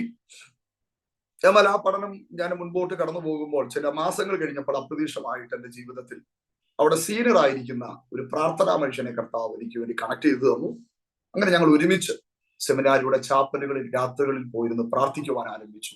ആരും അറിയാതെ ഉപവസിക്കാൻ ആരംഭിച്ചു. അങ്ങനെ 1 വർഷം കൃപയാൽ അവിടെ പഠനം 1 വർഷം 3 വർഷമാണ്. 1ാമത്തെ വർഷം പഠനം പൂർത്തീകരിച്ചു. അവധി ദിവസമായപ്പോൾ ആ ദൈവദാസനോട് പറഞ്ഞു, പിന്നെ ഞാൻ ബാംഗ്ലൂർ പോവുകയാണ്, നീ എൻ്റെ കൂടെ വരുന്നെങ്കിൽ നമുക്ക് ഒരുമിച്ച് അവിടെ മിനിസ്ട്രി ചെയ്യാം. അങ്ങനെ ബാംഗ്ലൂരിൽ ഇലക്ട്രോണിക് സിറ്റി എന്ന് പറഞ്ഞ സ്ഥലത്ത് ഞാൻ അദ്ദേഹത്തിന്റെ കൂടെ പോയി. അവിടെ ചെന്നപ്പോൾ അറിഞ്ഞു, എന്റെ പിതാവ് വിശ്വാസത്തിലേക്ക് കൊണ്ടുവന്ന ഒരു സഹോദരൻ, ഇങ്ങനെ കൃഷ്ണകുമാർ പാസ്റ്റർ മകൻ ഇവിടെ വന്നെന്നറിഞ്ഞു. അങ്ങനെ അദ്ദേഹം എന്നെ കാണാൻ എന്നോട് പറഞ്ഞു, മോനെ ഒത്തിരി സന്തോഷം, വൈകിട്ടൊരു മീറ്റിംഗ് ഉണ്ട്, നീ ആ മീറ്റിംഗിൽ കടന്നു വരണമെന്ന് പറഞ്ഞു. ഞാൻ സന്തോഷത്തോടെ മീറ്റിംഗിൽ കടന്നു ചെന്നു. അന്ന് ചെന്നപ്പോൾ ഒരു ചെറിയ ഭവനത്തിലാണ് മീറ്റിംഗ് നടക്കുന്നത്. അപ്പൊ അവിടുത്തെ ദൈവദാസൻ എനിക്ക് സമയം തന്നു. എനിക്ക് പ്രസംഗിക്കാൻ അറിയില്ല. ഞാനൊന്നും ഓർക്കുന്നു, കാനാവിലെ കല്യാണ വീട്ടിലെ കഥയാണ് ഞാൻ എഴുന്നേറ്റ് പറഞ്ഞത്. ആ കഥ പറയാൻ മാത്രമേ എടുത്തു, സ്റ്റോറി പറയുക. അങ്ങനെ എഴുന്നേറ്റ് ഞാൻ സ്റ്റോറി പറയാൻ തുടങ്ങി. ഒരു പകുതി സമയം കഴിഞ്ഞപ്പോഴത്തേന് ഞാൻ കേൾക്കുന്നു, ആ മുറിക്കകത്തിരിക്കുന്ന പലരും കരയുകയാണ്. എനിക്ക് മനസ്സിലാകുന്നില്ല എന്താ സംഭവിക്കുന്നതെന്ന്. പക്ഷെ സംഭവിച്ചത് മറ്റൊന്നുമല്ല, കാനാവിലെ കല്യാണമൊക്കെ പകുതി സമയമായപ്പോൾ തീർന്നു. പിന്നെ ഞാൻ പറയുന്നത് മൊത്തം അവിടെ ഇരിക്കുന്നവരുടെ ദൂതുകളായിരുന്നു. പിന്നെ പ്രവചനാത്മാവിൽ ദൈവം സംസാരിക്കുകയായിരുന്നു. അങ്ങനെ ആ പ്രാർത്ഥന കഴിഞ്ഞ് ദൈവദാസൻ എഴുന്നേറ്റ് പറഞ്ഞു, ആദ്യമായിട്ട് നമ്മൾ കാണുന്ന ദൈവദാസനാണ്, ഇവിടെ ഇരിക്കുന്ന ആരെ അറിയത്തില്ല, ഈ വീട്ടിലെ കാര്യങ്ങൾ ഇദ്ദേഹം വിളിച്ചു പറഞ്ഞത്. ഇദ്ദേഹം ശക്തനായ ഒരു പ്രവാചകനാണ്. ഞാൻ ഞെട്ടാൻ തുടങ്ങി. അദ്ദേഹം പറഞ്ഞു, ഇനി ഇദ്ദേഹം എല്ലാവർക്കും വേണ്ടി പ്രാർത്ഥിക്കും, ആർക്കൊക്കെ പ്രാർത്ഥിക്കണം അവർക്കെല്ലാം. ഞാൻ നോക്കിയപ്പോൾ എന്നെ ഒരു സൈഡിൽ ഇരുത്തി എല്ലാവരും എന്റെ ചുറ്റും ഇരിക്കുകയാണ്. എവിടെ തുടങ്ങണം, എന്ത് പറയണമെന്ന് എനിക്കറിയില്ല. പക്ഷെ കൃപയാൽ അവിടെ ഇരുന്ന് എല്ലാവരോടും ദൂത് പറയാൻ ദൈവം കൃപ. അവിടെയാണ് എൻ്റെ മേലുള്ള ശുശ്രൂഷ, ഒരു പ്രവചന ശുശ്രൂഷ എനിക്കുണ്ടെന്ന് ദൈവം ബോധിപ്പിക്കുന്ന ഒരിടമായിരുന്നു ഇത്. ഈ സാക്ഷ്യം കേൾക്കുന്ന ഏതെങ്കിലും സുവിശേഷകന്മാര് ഇതിനകത്തുണ്ട്. ഞാൻ നിങ്ങളോട് പരിശുദ്ധാത്മാവിൽ പറയട്ടെ, നിങ്ങളെ കർത്താവ് വിളിച്ചെങ്കിൽ നിങ്ങളുടെ ശുശ്രൂഷയുടെ പ്ലാറ്റ്ഫോം വെളിപ്പെടുത്താൻ ദൈവം നിങ്ങൾക്ക് ഒരുക്കുന്ന ഒരു അവസരം ഉണ്ടാകും. അതിനുവേണ്ടി നമ്മളായിട്ടൊന്നും ചെയ്യണ്ട, ദൈവത്താൽ അതെല്ലാം ഒരുങ്ങപ്പെട്ടു വരും. നിങ്ങൾക്ക് കഴിയാത്ത കാര്യങ്ങൾ ദൈവം നിങ്ങളെ കൊണ്ട് ചെയ്യിക്കാൻ വിശ്വസ്തനാണെന്ന് എൻ്റെ ഒരുപാട് അനുഭവത്തിലൂടെ കർത്താവ് എനിക്ക് മനസ്സിലാക്കി തന്നിട്ടുണ്ട്. അവിടെ നിന്ന് ദൈവം എനിക്ക് ഒത്തിരി അവസരങ്ങൾ തന്നു. ബാംഗ്ലൂരിന്റെ വിവിധ ഇടങ്ങളിൽ കർത്താവിനെ അയച്ചു. അവിടെ നിന്ന് ഞാൻ ഡൽഹിക്ക് വീണ്ടും പോകുന്നു, പഞ്ചാബിൽ പോകുന്നു. അങ്ങനെ ശുശ്രൂഷയുടെ വാതിൽ ദൈവം അവിടെ വെച്ച് എനിക്ക് വേണ്ടി തുറക്കുവാൻ ഇടയായി തീർന്നു.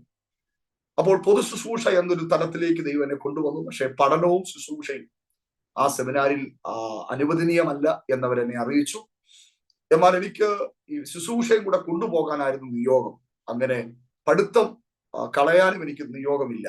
അങ്ങനെ കൊട്ടാരക്കടുത്ത് വേങ്ങൂർ എന്ന് പറയുന്ന സ്ഥലത്ത് എബനേസർ ബൈബിൾ സെമിനാരിയിൽ ബാക്കി 2-3 വർഷങ്ങൾ ആ കോഴ്സ് പൂർത്തീകരിക്കാൻ ദൈവം കൃപ തന്നു. പകല് ക്ലാസ്സിന് പോവുകയും വൈകിട്ട് ശുശ്രൂഷകൾക്ക് വേണ്ടി പോകാനും ദൈവം അവസരങ്ങളെ ഒരുക്കി. അങ്ങനെ ശുശ്രൂഷയിൽ കർത്താവിനെ വിവിധ നിലകളിൽ ഉപയോഗിച്ചു വന്ന് ഇങ്ങനെ മുൻപോട്ട് കടന്നു പോകവെയാണ് കുടുംബജീവിതത്തിലേക്കുള്ള പ്രവേശനം കർത്താവിന്റെ ജീവിതത്തിൽ നൽകി തരുവാൻ ഇടയായി തീർന്നത്. 2008 കർത്താവിന്റെ കൃപയാൽ കുടുംബജീവിതത്തിൽ പ്രവേശിക്കാൻ അവസരം ഒരുക്കി. എന്റെ വൈഫ് ജനിച്ച് വളർന്നത് പഠിച്ചതല്ല ഹിമാചൽ പ്രദേശത്തുള്ള സ്ഥലത്താണ്. മലയാളി മാതാപിതാക്കൾ ആണെങ്കിൽ പോലും മലയാളം ഒട്ടും അറിയത്തില്ലായിരുന്നു. ആ നിലയിൽ കർത്താവിന്റെ കൃപയാൽ ഒരു ജീവിത പങ്കാളിയെ ദൈവം എനിക്ക് തന്നു. ദൈവത്തിന്റെ വിശ്വസ്തത അതിനകത്തും വലുതാണ്. എന്റെ വൈഫ് നല്ല ക്വാളിഫൈഡ് ആയിട്ടുള്ള സഹോദരിയാണ്. എന്റെ വിദ്യാഭ്യാസം അവൾക്കല്ലാതെ അവിടെ വീട്ടിൽ ഇന്നും ആർക്കും അറിയത്തില്ല എന്നതാണ് സത്യം. അതൊക്കെ ദൈവത്തിന്റെ വിശ്വസ്ത. എന്റെ പിതാവ് കർത്താവിനോട് കൊടുത്ത വില. എന്റെ പിതാവ് മെക്കാനിക്കൽ എഞ്ചിനീയർ ആയിരുന്നു. പക്ഷെ എന്റെ മാതാവ് 10ാം ക്ലാസ് തോറ്റ ഒരാളാണ്. ആ രീതിയിലൊക്കെ അദ്ദേഹം ദൈവത്തിന് വേണ്ടി കൊടുത്ത വില ദൈവം എന്നിൽ നീതിയായി കണക്കിട്ടു. എന്റെ വിദ്യാഭ്യാസം ഞാൻ അവളോട് പറഞ്ഞപ്പോൾ അവള് പറഞ്ഞു, എനിക്ക് വിദ്യാഭ്യാസമല്ല വലുത്, എന്റെ വിദ്യാഭ്യാസം ഞാൻ കർത്താവിന് വേണ്ടി കൊടുത്തിരിക്കുകയാണ്. അതുകൊണ്ട് എനിക്ക് കർത്താവിന്റെ വേല വിശ്വസ്തയോടെ ചെയ്യുന്ന ഒരു ദൈവദാസനാണ് വേണ്ടിയതെന്ന് എന്നോട് പറഞ്ഞു. അങ്ങനെ ആ വിവാഹം കേരളത്തിൽ കൊട്ടാരക്കരയിൽ വെച്ച് അനുഗ്രഹിക്കപ്പെട്ടതിൽ നടക്കുവാൻ ദൈവം ഇടയാക്കി. എന്റെ പിതാവിന്റെ കുടുംബത്തിൽ നിന്ന് എന്റെ പിതാവിന്റെ വിവാഹത്തിന് ആരുമില്ലായിരുന്നു. ഏകദേശം 50 പേരിൽ താഴെ മാത്രമേ ഉണ്ടായിരുന്നുള്ളൂ. നിത്യതയിൽ വിശ്രമിക്കുന്ന ഷാരോന്റെ സ്ഥാപകൻ പാസ്റ്റർ ടി.ജി. കോശിയുടെ ആദ്യ പത്നി ആ കർത്താവിന്റെ ദാസിയാണ് എന്റെ പിതാവിന്റെ വിവാഹത്തിന് മുൻകൈ എടുത്ത് ആ ശുശ്രൂഷകൾ നടത്തി കൊടുത്തത്. 50 പേര് താഴെ ഉണ്ടായിരുന്ന ഒരു ചെറിയ സമൂഹമായിരുന്നു. അവർ കൃപയാൽ എന്റെ വിവാഹത്തിന് എന്റെ പിതാവിന് എല്ലാ വീട്ടുകാരും വന്നു. അവരാരും ഇന്നും വിശ്വാസത്തിലല്ല, ആരും ക്രിസ്ത്യാനികളല്ല. പക്ഷെ അവരെല്ലാവരും ഒരാള് പോലും ഇല്ലാതെ സകലരെയും ആ വിവാഹത്തിന് ദൈവം കൊണ്ടുവന്നു. അത് മാത്രമല്ല, അവര് പോകാൻ നേരം കെട്ടിപ്പിടിച്ച് കരഞ്ഞുകൊണ്ട് ഇങ്ങനെയാണ് പറഞ്ഞത്, ഇത്രയും വലിയൊരു വിവാഹം ഞങ്ങളുടെ ജീവിതത്തിൽ, ഞങ്ങളുടെ കുടുംബത്തിൽ ഞങ്ങൾ ഇതുവരെയും പങ്കെടുത്തിട്ടില്ല. വേദപുസ്തകത്തിൽ ഇങ്ങനെ ഒരു വാക്യമുണ്ട്, എന്നെ മാനിക്കുന്നവരെ ഞാൻ മാനിക്കും. ദൈവത്തിന്റെ മാന്യത എന്ന് പറയുന്നത് നമ്മൾ ചിന്തിക്കുന്നതിനപ്പുറമാണ്. ആ നിലകളിൽ വളരെ സമർപ്പണമുള്ള ഒരു സഹോദരിയെ കർത്താവ് എനിക്ക് ജീവിതത്തിൽ തന്നു. ആ നിലയിൽ ഞങ്ങൾ പിന്നെ കേരളത്തിൽ ആ ശുശ്രൂഷയുമായിട്ട് ഞങ്ങൾ ഒരുമിച്ച് ഇങ്ങനെ കർത്താവിന്റെ കൃപയാൽ യാത്ര ചെയ്ത് പോവുകയായിരുന്നു. കുടുംബജീവിതത്തിൽ 2 തലമുറകളെ കർത്താവ് ഞങ്ങൾക്ക് നൽകി തന്നു. മോൻ ഇപ്പോൾ 10th എക്സാം കഴിഞ്ഞു നിൽക്കുന്നു. മോള് 6th സ്റ്റാൻഡേർഡ് എക്സാം നടന്നുകൊണ്ടിരിക്കുന്നു. ആ നിലകളിൽ 2 തലമുറകളെ തന്നു. കൃപയാൽ അവരും ടാലന്റഡ് ആയിട്ട് മിനിസ്ട്രിക്ക് നല്ല സപ്പോർട്ട് തന്നുകൊണ്ട് കർത്താവിന്റെ വേലയിൽ ആയിരിക്കുന്നു. അപ്പോൾ തന്നെ ഞാൻ പലപ്പോഴും ചിന്തിച്ചു, എന്തുകൊണ്ടാണ് എനിക്കൊരു ഹിന്ദി മാത്രം അറിയാവുന്നത്. ഇപ്പൊ എന്റെ വൈഫ് മലയാളം ഒക്കെ കുറച്ച് പഠിച്ചു. അന്ന് ഹിന്ദി മാത്രം അറിയാവുന്ന ഒരു പെൺകുച്ചിനെ ദൈവം എനിക്ക് തന്നതെന്ന് എനിക്ക് പിന്നത്തേതിൽ മനസ്സിലായി. കൃപയാൽ നോർത്ത് ഇന്ത്യയുടെ ഒത്തിരി ഗ്രാമങ്ങളിൽ ഞങ്ങൾക്ക് ഒരുമിച്ച് യാത്ര ചെയ്യുവാൻ അതൊന്ന് പ്രയോജനമായി തീരുന്നു. എന്റെ മലയാള ഭാഷ നന്നായിട്ട് ഹിന്ദി ട്രാൻസ്ലേഷൻ ചെയ്യാൻ ഈ കോവിഡ് സമയത്ത് ദൈവം അവർക്ക് പ്രത്യേക കൃപ കൊടുത്തു. എന്റെ പ്രസംഗം ഒന്നും അവർക്ക് മനസ്സിലാകത്തില്ലായിരുന്നു. പക്ഷെ കോവിഡ് സമയത്ത് ദൈവം അവർക്ക് വലിയൊരു കൃപ അവിടെ മേൽ പകർന്നു. ഇന്ന് എന്റെ മെസ്സേജ് ഏറ്റവും നന്നായിട്ട് ട്രാൻസ്ലേഷൻ ചെയ്യാൻ കർത്താവ് കൃപ നൽകി. അതുകൊണ്ട് പ്രത്യേകിച്ച് ചെലവൊന്നുമില്ലാതെ ഒരു ട്രാൻസ്ലേറ്ററെയും ദൈവം തന്നു. അതുകൊണ്ട് ഗ്രാമങ്ങളിലൊക്കെ ആരും വിളിക്കാതെ, ഞങ്ങൾക്ക് ആരും ശുശ്രൂഷയ്ക്ക് ഇൻവൈറ്റ് ചെയ്യാതെ നോർത്ത് ഇന്ത്യയുടെ വിവിധ ഇടങ്ങളിൽ പോകുന്ന ഒരു ശീലം ഞങ്ങൾക്ക് ദൈവം തന്നിട്ടുണ്ട്. അത് മിനിസ്ട്രിക്ക് ഒത്തിരി പ്രയോജനമാക്കി മാറുവാൻ ദൈവത്തിന്റെ ആത്മാവ് ഇടയാക്കി. എന്റെ മാതാവ് എന്റെ കൂടെ ഇന്ന് പാർക്കുന്നു. എന്റെ മാതാവ് പല സന്ദർഭങ്ങളിൽ എന്നോട് പറഞ്ഞിട്ടുണ്ട്, എടാ നീ എന്റെ വയറ്റിൽ പിറന്നു പോയല്ലോടാ, നിന്നെ കൊണ്ട് എന്നാ ചെയ്യാനാ എന്ന്. ശാപവാക്കല്ല, ആ വേദന കൊണ്ട് പറഞ്ഞു പോയിട്ടുണ്ട്. പക്ഷേ ഇന്ന് അവര് കണ്ണുകൊണ്ട് കണ്ട് സന്തോഷിക്കത്തക്ക നിലകളിൽ ഏറ്റവും അനുഗ്രഹിക്കപ്പെട്ട നിലയിൽ ദൈവം എന്നെ കൊണ്ടുവരികയും എന്റെ മാതാവിനെ സംരക്ഷിക്കുവാൻ കർത്താവ് എനിക്ക് അവസരം തരികയും ചെയ്തു. ഒരു കാര്യം കൂടെ എനിക്ക് പറയാതിരിക്കാൻ പറ്റില്ല. എന്റെ പിതാവ് മരിക്കുന്ന ഒരാഴ്ച മുമ്പ് ആരോഗ്യത്തോട് ഓടിക്കൊണ്ടുന്ന മനുഷ്യനാണ്. എന്റെ മാതാവുമായിട്ട് സംസാരിച്ചപ്പോൾ ഇങ്ങനെ പറഞ്ഞു, ഞാൻ മരിച്ചാലും നിനക്കിനി ബുദ്ധിമുട്ടേണ്ടി വരത്തില്ല. 2 മക്കളെ ദൈവം തന്നു, 2 പേരെ ദൈവം മാനിച്ചു. ഇളയവൻ വിദേശത്ത് ജോലി ചെയ്യുന്നു, മൂത്ത മോൻ ശുശ്രൂഷയിലാണ്. ആര് നിന്നെ നോക്കുമോ എന്നുള്ള ചിന്തയൊന്നും നിനക്ക് വേണ്ട. എന്തായാലും മൂത്തവൻ നിന്നെ നോക്കാതിരിക്കത്തില്ല, ഇളയവൻ നോക്കത്തില്ലെന്നല്ല. അപ്പൊ എന്റെ മാതാവ് ചോദിച്ചു, അതെന്താ കാര്യം? അവനൊരു അഭിഷക്തനാണ്. ഞാൻ നിങ്ങളോട് പറയട്ടെ പ്രിയരെ, നമ്മുടെ തലമുറകൾ ഒരു അഭിഷക്തരാണെങ്കിൽ നമ്മളെ ഒരിക്കലും അവര് തട്ടിക്കളിക്കത്തില്ല. മൂത്തവൻ നോക്കട്ടെ, ഇളയവൻ നോക്കട്ടെ, അവനല്ലേ കടപ്പാട്, ഇവനല്ലേ കടപ്പാട്, അവർക്കല്ലേ വസ്തു കൊടുത്തത്, ഇവർക്കല്ലേ വസ്തു കൊടുത്തത് എന്ന് പറയത്തില്ല. മാത്രമല്ല, നിങ്ങളെ കഷ്ടപ്പെട്ട് വളർത്തിയ നിങ്ങളുടെ മാതാപിതാക്കൾ നിങ്ങളുടെ സംരക്ഷണത്തിലാണ് നിൽക്കേണ്ടത്. ഏതെങ്കിലും അനാഥാലയത്തില് മറ്റുള്ളവരുടെ സംരക്ഷണത്തിൽ നിർത്തി അവർക്ക് മാസം മാസം നിങ്ങൾ ഡോളറോ ദിനാറോ റിയാലോ യൂറോയോ ഒക്കെ അയച്ചു കൊടുത്തിട്ട് അത് നല്ലതാണെന്ന് ചിന്തിക്കുന്നെങ്കിൽ നല്ലതല്ല. യേശു കർത്താവ് പോലും തന്റെ ക്രൂശിൽ അതിവേദനയിൽ ആ പിടയുന്ന സമയത്ത് പോലും കർത്താവിനെ പ്രസവിച്ച അമ്മയെ ഏൽപ്പിക്കേണ്ട സുരക്ഷിത സ്ഥാനത്ത് ഏൽപ്പിച്ച ഒരു കർത്താവ് നമുക്കെല്ലാം മാതൃകയാണെന്നും ഇത്തരണത്തിൽ എനിക്ക് ഓർപ്പിക്കാൻ സന്തോഷമുണ്ട്. എനിക്കറിയാം ഒത്തിരി മാതാപിതാക്കൾ സെർവന്റിന്റെ സഹായത്താലാ ജീവിക്കുന്നത്. അവർക്ക് മക്കളോട് പറയണം, മക്കളെ ഒന്ന് ഞങ്ങളെ സംരക്ഷിച്ച്, പക്ഷെ പറഞ്ഞിട്ട് കാര്യമില്ല. അതുകൊണ്ട് ദൈവം നിങ്ങൾക്ക് തന്ന മാതാപിതാക്കളെ അവരുടെ വാർദ്ധക്യ സമയത്ത് നിങ്ങളുടെ സംരക്ഷണം അവർക്ക് ആവശ്യമാണ് എന്നൊരു നിയോഗം കൂടെ ഒരു സുവിശേഷകരുടെ നിലയിൽ ഞാൻ നിങ്ങളെ പരിശുദ്ധാത്മാവിൽ ഓർമ്മിപ്പിക്കട്ടെ. ആ നിലകളിൽ മാതാവ് ഞങ്ങളുടെ കൂടെ കർത്താവിന്റെ വേലയിലായിരിക്കുന്നു. പൊതു ശുശ്രൂഷയിൽ മാത്രം ഞാൻ യാത്ര ചെയ്തു വരികെ സഭാ ശുശ്രൂഷകളിലേക്കൊന്നും പോകാൻ എനിക്ക് താല്പര്യമില്ലായിരുന്നു. അങ്ങനെ ഇരിക്കുകയാണ് കഴിഞ്ഞ 9 വർഷങ്ങൾക്ക് മുമ്പ് പരിശുദ്ധാത്മാവ് ഒരു വെളിപ്പാട് എനിക്ക് തന്നു. യേശുവിനായി ജീവിക്കുന്ന ഒരു തലമുറയെ എഴുന്നേൽപ്പിക്കുക. പ്രസ്ഥാനത്തിനല്ല, സംഘടനയ്ക്കല്ല, സമുദായത്തിനല്ല, യേശുവിനായി ജീവിക്കുന്ന, ലിവ് ഫോർ ജീസസ്. ഞാൻ ദൈവത്തോട് ചോദിച്ചു, അതെങ്ങനെയാണ് കുഞ്ഞ്? നിന്റെ ഇപ്പോഴത്തെ യാത്രയിൽ അതെത്രത്തോളം സാധിക്കുമെന്ന് അറിയത്തില്ല. ഇന്ന് നീ ഇവിടെയാണെങ്കിൽ അടുത്ത ദിവസം മറ്റൊരിടത്ത്. അതിനേക്കാൾ അപ്പുറമായി ഒരു തലമുറയെ നീ എഴുന്നേൽപ്പിക്കണം. അങ്ങനെയാണ് ഈ ഓടനാവട്ടം എന്ന് പറയുന്ന എന്റെ സ്വന്തം സ്ഥലമല്ലാത്ത ഈ സ്ഥലത്ത് ദൈവം തന്ന നിയോഗം ഏറ്റെടുത്ത് ഞാനും എൻ്റെ ഭാര്യയും 2 കുഞ്ഞുങ്ങളും പ്രാർത്ഥിച്ച് ആരംഭിച്ചതാണ് ലോഗോസ് ഇന്റർനാഷണൽ മിനിസ്ട്രി എന്ന് പറയുന്ന ആ ഒരു പ്രാർത്ഥനാ കൂട്ടായ്മ. കൃപയാൽ കഴിഞ്ഞ 9 വർഷം കൊണ്ട് 100 കണക്കിന് ആത്മാക്കളെ ഈ ദേശത്ത് സ്നാനപ്പെടുത്തുവാൻ ദൈവത്തിന്റെ പരിശുദ്ധാത്മാവ് എനിക്ക് അവസരങ്ങൾ നൽകി തന്നു. ഒരു സാഹചര്യം, ഒരു സ്ഥലത്തു നിന്ന് പോലും ഒരു മാനുഷിക സപ്പോർട്ട് ഈ ദേശത്തിന്റെ ശുശ്രൂഷയ്ക്കായിട്ട് എനിക്ക് ലഭ്യമായില്ല. ഇവിടുത്തെയുള്ള മറ്റു സഭകൾ, മറ്റ് സംഘടനകൾ, ഇതര മതപ്രസ്ഥാനങ്ങളെല്ലാം എന്നെ ഇവിടുന്ന് ഓടിപ്പിക്കുവാനുള്ള ശ്രമങ്ങൾ പല പ്രാവശ്യം നടത്തി, പ്രത്യക്ഷമായും പരോക്ഷമായും. പക്ഷേ യഹോവ നമ്മുടെ പക്ഷത്തുണ്ടെങ്കിൽ നമ്മളെ ആർക്കും ഓടിക്കാൻ കഴിയത്തില്ല.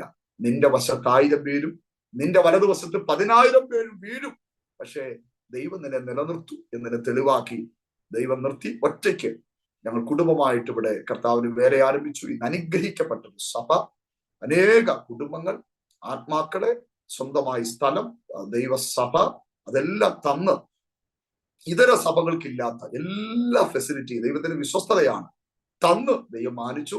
അപ്പോൾ തന്നെ എന്റെ സഭയിൽ വരുന്ന 90% ഹൈന്ദവ സമൂഹങ്ങളിൽ നിന്ന് കർത്താവിനെ കണ്ടെത്തിയ ദൈവമക്കളാണ്. അതിൽ ഏകദേശം 95% കൂടുതലും വളരെ സാധാരണക്കാരായ ദൈവമക്കളാണ്. കാഷ്യൂ ഫാക്ടറി ജോലി ചെയ്യുകയും ഓട്ടോറിക്ഷ ഓടിക്കുകയും അങ്ങനെയുള്ള നിലകളിലൊക്കെ നിൽക്കുന്ന, കൊലക്കുറ്റത്തിന് പ്രതിയായി ദീർഘവർഷങ്ങൾ ജയിൽവാസം അനുഭവിക്കുകയും വേശ്യാവൃത്തി ചെയ്ത് ജീവിച്ചെന്ന് സമൂഹം പറയുകയൊക്കെ ചെയ്ത നിലയിൽ ഒരിക്കലും ആർക്കും അംഗീകരിക്കാൻ പറ്റാത്ത ഒരു കൂട്ടത്തെ റീച്ച് ചെയ്യുവാൻ കൃപയാൽ ദൈവം ഞങ്ങളോട് വലിയ ഭാഗ്യം കാണിച്ചു. അതൊരു വലിയ ഭാഗ്യമായിട്ട് ഞാൻ ഇന്ന് കാണുകയാണ്. കാരണം അങ്ങനെ ഉള്ളവർക്കും നമ്മുടെ ശുശ്രൂഷ ആവശ്യമാണ്, അവർക്ക് ഒരു കരുതൽ ആവശ്യമാണ്. വളരെ ഞെരുക്കത്തിലുള്ള കടന്നൊരു സമൂഹത്തെ നേടിയെടുക്കാൻ ദൈവം ഞങ്ങളെ കൃപയാൽ ഉപയോഗിച്ചുകൊണ്ടിരിക്കുന്നു. വിവിധ സമൂഹത്തിൽ നിന്ന് അനേകരെ കർത്താവ് കൊണ്ടുവന്നുകൊണ്ടിരിക്കുന്നു. അതിലേറ്റവും സന്തോഷം, ഇന്ന് കർത്താവിന് വേലയിൽ പ്രയോജനപ്പെട്ടുകൊണ്ടിരിക്കുന്ന പലരും, ഈ സഭയുടെ ശിക്ഷണത്തിൽ നിന്ന് ഉപയോഗിക്കപ്പെട്ട പലരും ഇന്ന് കർത്താവിന് ലോകരാജ്യങ്ങളിൽ ഉപയോഗിക്കപ്പെട്ടുകൊണ്ടിരിക്കുന്നു. ഇന്ന് എന്റെ ചർച്ചിൽ പലരും ദൈവവചനം പഠിച്ചുകൊണ്ടിരിക്കുന്നു. മിനിസ്ട്രിയിൽ ശക്തമായിട്ട് ഉപയോഗിച്ചുകൊണ്ടിരിക്കുന്നു. എല്ലാ വർഷവും ഞാൻ നടത്തുന്ന ഉപവാസ പ്രാർത്ഥനകളില് ലോകത്തിന്റെ വിവിധ രാജ്യങ്ങളിൽ നിന്ന് പലരും ഈ ഓടനാവട്ടം എന്ന ഗ്രാമത്തിൽ കടന്നു വന്ന് പാർത്ത് ഇവിടെ കൃപാവരങ്ങൾ ഏറ്റെടുക്കാനും ശുശ്രൂഷകളുടെ നിയോഗം പ്രാപിപ്പാനും ദൈവം പലരെയും ഉപയോഗിക്കുന്നു. ഞാൻ ചർച്ച തുടങ്ങിയ സമയത്ത് ദൈവനോട് പറഞ്ഞ ദൂതായിരുന്നു, ഈ ആരും അറിയാത്ത ഈ സ്ഥലം കർത്താവിന്റെ നാമനിമിത്തം അറിയപ്പെടും. ഇന്ന് ദൈവം അത് ചെയ്തുകൊണ്ടിരിക്കുകയാണ്. ആ നിലകളിൽ പ്രവർത്തനങ്ങൾ ആരംഭിച്ചു. അപ്പോൾ തന്നെ ഇതിനോട് കൂടെ ഞങ്ങളുടെ ശുശ്രൂഷകളിലൂടെ പ്രാർത്ഥനകളിലൂടെ പുറത്തു വന്ന പല ചെറുപ്പക്കാരും കർത്താവിന്റെ വേലയ്ക്കാകുകയും അവരെ പലയിടങ്ങളിൽ പ്രാർത്ഥിച്ച് ശുശ്രൂഷയ്ക്ക് വേണ്ടി ആക്കുവാൻ ദൈവം കൃപ നൽകി. ഏകദേശം 15ഓളം സഭകൾ കർത്താവിന്റെ കൃപയാൽ നൽകി തരുവാൻ ദൈവത്തിന്റെ പ്രസാദം തോന്നി. ഇന്ത്യയുടെ 5 സംസ്ഥാനങ്ങളിലെ കൃപയാൽ ചെറിയ നിലകളിലെങ്കിലും ആ പ്രവർത്തനങ്ങൾ നടക്കപ്പെടുന്നുണ്ട്. ഞാൻ ഇതിനെ ലോഗോസ് ഇന്റർനാഷണൽ മിനിസ്ട്രി എന്ന് പേരിട്ടപ്പോൾ ഞങ്ങൾ 4 പേരായിരുന്നു. എന്നെ കളിയാക്കി പലരും ചോദിച്ചു, ഇന്റർനാഷണൽ എന്ന് പറഞ്ഞാൽ അർത്ഥം അറിയാമോ എന്ന് ചോദിച്ചു. ഞാൻ പിന്നെ നോട്ടീസിൽ ആ പേര് ഇടത്തില്ലായിരുന്നു, ഇന്റർനാഷണൽ ഞാൻ ഇടത്തില്ലായിരുന്നു. കാര്യം പറഞ്ഞു, ഇന്റർനാഷണൽ എന്ന് പറഞ്ഞാൽ 4 പേരല്ല, ഇന്റർനാഷണൽ എന്ന് പറഞ്ഞാൽ പുറത്തോട്ടും പോകണം. പക്ഷെ ദൈവം ഒരു കാര്യം നമുക്ക് ഇതിന്റെ നിയോഗത്തിന് മാറ്റം വരുത്തില്ല.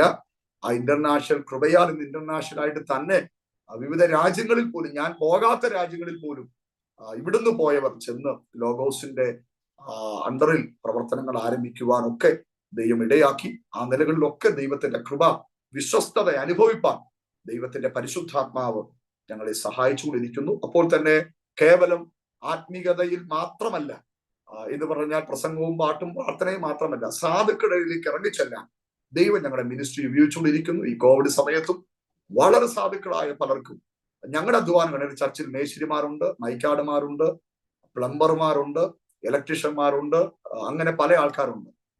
ഞാൻ അവരുടെ മുമ്പിൽ നിൽക്കുന്നു. അവരെന്റെ കൂടെ നിന്ന് സാധുക്കളായ പലർക്കും ഭവനങ്ങൾ വെച്ചു കൊടുക്കാനും ചെറിയ നിലകളിലും അവരുടെ സന്തോഷത്തിൽ പങ്കുചേരുവാൻ ദൈവകൃപയാൽ ദൈവം ഞങ്ങളെ പ്രയോജനപ്പെടുത്തിക്കൊണ്ടിരിക്കുന്നു. സാമൂഹികപരമായ പല കാര്യങ്ങളിലും ഇടപെടുവാൻ ദൈവം ഞങ്ങൾ കൃപ തരുന്നു. അതുകൊണ്ട് സമൂഹത്തിലും അതിൻ്റെതായ ഒരു അനുഗ്രഹവും ആശ്വാസവും കൈത്താകലുമായി മാറുവാൻ ദൈവം നമുക്ക് അവസരങ്ങൾ തരുന്നു. ഞാൻ ദൈവമക്കളോട് ഒരു കാര്യം പറയട്ടെ, നമ്മൾ ഈ കയ്യടിയിലും ആരാധനയിലും മാത്രം ഒതുങ്ങുന്നവരാകരുത്. നമ്മൾ മറ്റുള്ളവരുടെ വിഷയങ്ങളിലേക്ക് ഇറങ്ങണം.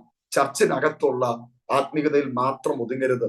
നിന്റെ അടുക്കൽ കഷ്ടപ്പെടുന്നവരുടെ അടുക്കൽ പ്രാർത്ഥന മാത്രം പോരാ, അവരുടെ പ്രശ്നത്തിൽ നമ്മുടെ കൈ ഉണ്ടായിരിക്കണം. അതാ ഉണർവിന്റെ തുടക്കം. അതാണ് പെന്തക്കോസ്ത് നാളിൽ ഉണർവ് വെളിപ്പെട്ടപ്പോൾ മുട്ടുള്ളവരാരും അവരുടെ ഉണ്ടായിരുന്നില്ല. കാര്യം എന്താ?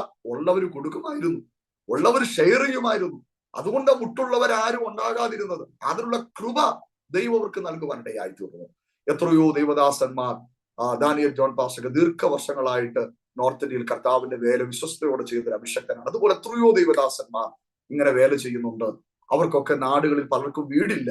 പ്രിയരെ, ഒരു കൊച്ചു വീട് വെച്ചു കൊടുക്കാൻ നിങ്ങൾക്ക് പറ്റുമെങ്കിൽ, ഒരു 5 സെന്റ് വസ്തു അവരുടെ പേരിൽ എഴുതി കൊടുക്കുവാൻ നിങ്ങൾക്ക് പറ്റുമെങ്കിൽ, ഒരു കുഞ്ഞിന്റെ കല്യാണം നടത്തി കൊടുക്കാൻ നിങ്ങൾക്ക് പറ്റുമെങ്കിൽ, നിങ്ങളുടെ കുഞ്ഞിന്റെ കല്യാണം നടത്തുന്നതിന് മുൻപിട്ട് അതൊക്കെ ചെയ്യാൻ സാധിക്കുമെങ്കിൽ, അതൊക്കെ ജീവിതത്തിൽ ഒരു വലിയ ബ്ലെസ്സിങ് ആയിരിക്കും. നമ്മൾ പറയുന്ന ഈ സുവിശേഷത്തിന് അതിൻ്റെതായ പ്രസക്തി ഉണ്ടായിരിക്കുമെന്ന കാര്യം ഇന്ന് മറന്നു പോകരുത് എന്ന കാര്യം ദൈവസ്നേഹത്തിൽ ഓർപ്പിക്കുകയാണ്. ആ നിലകളിൽ കർത്താവിന്റെ വേലയിൽ വർദ്ധിച്ചു വരുവാൻ ദൈവം ഞങ്ങൾക്ക് അവസരങ്ങളെ തരുന്നുണ്ട്.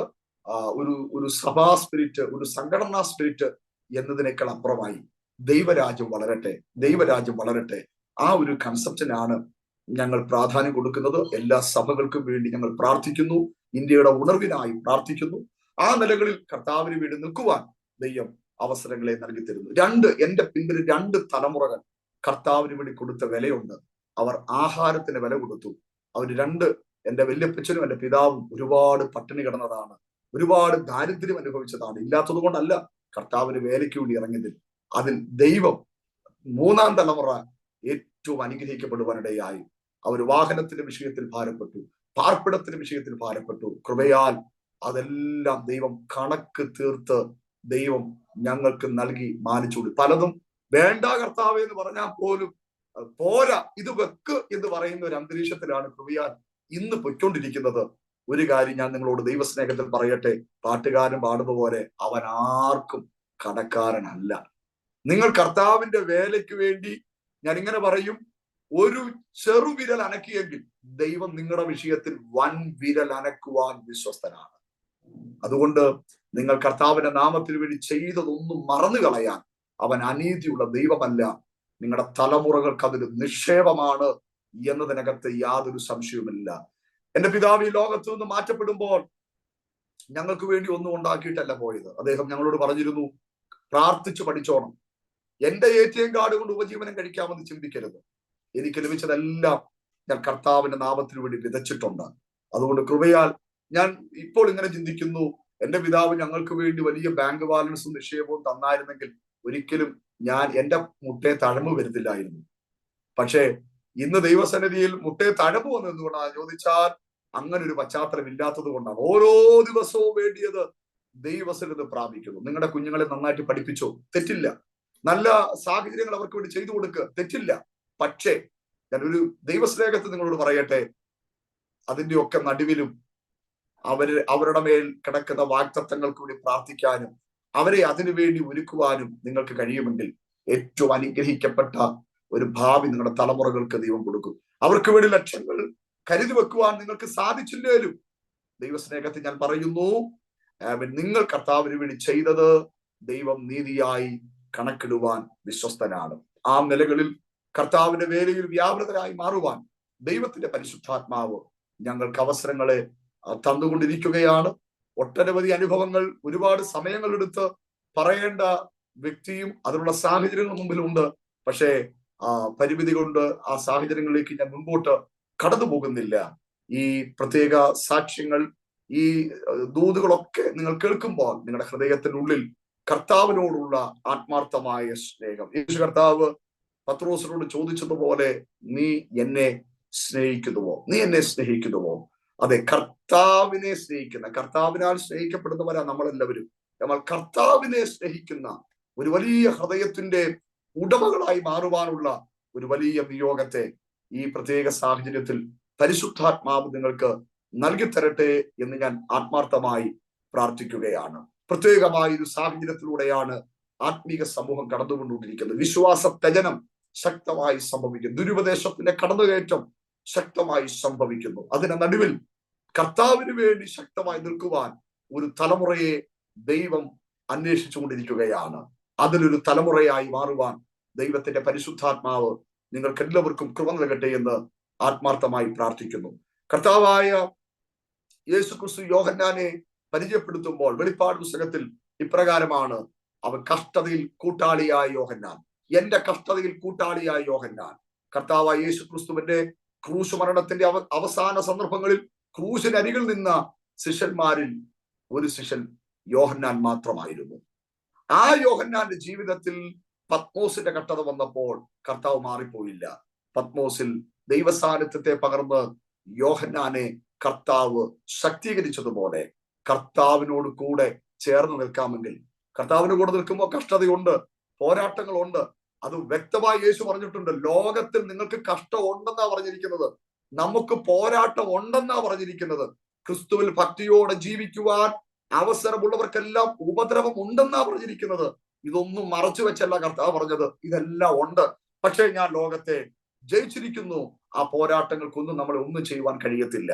അപ്പൊ കർത്താവിനോട് കൂടെ ചേർന്ന് നിൽക്കുമ്പോൾ, ഒരു അഭിഷേകത്തിന് നിറവിൽ നിൽക്കുമ്പോൾ, നല്ലൊരു വിശ്വാസ ജീവിതം നയിക്കുമ്പോൾ അതിൻ്റെതായ ബുദ്ധിമുട്ടുകൾ, വെല്ലുവിളികൾ മുമ്പിൽ വരും. പക്ഷേ കഷ്ടതയിൽ, യേശുവിന്റെ കഷ്ടതയിൽ കൂടെ നിന്ന യോഹന്നാന്റെ കഷ്ടതയിൽ കർത്താവ് മാറിപ്പോയില്ല.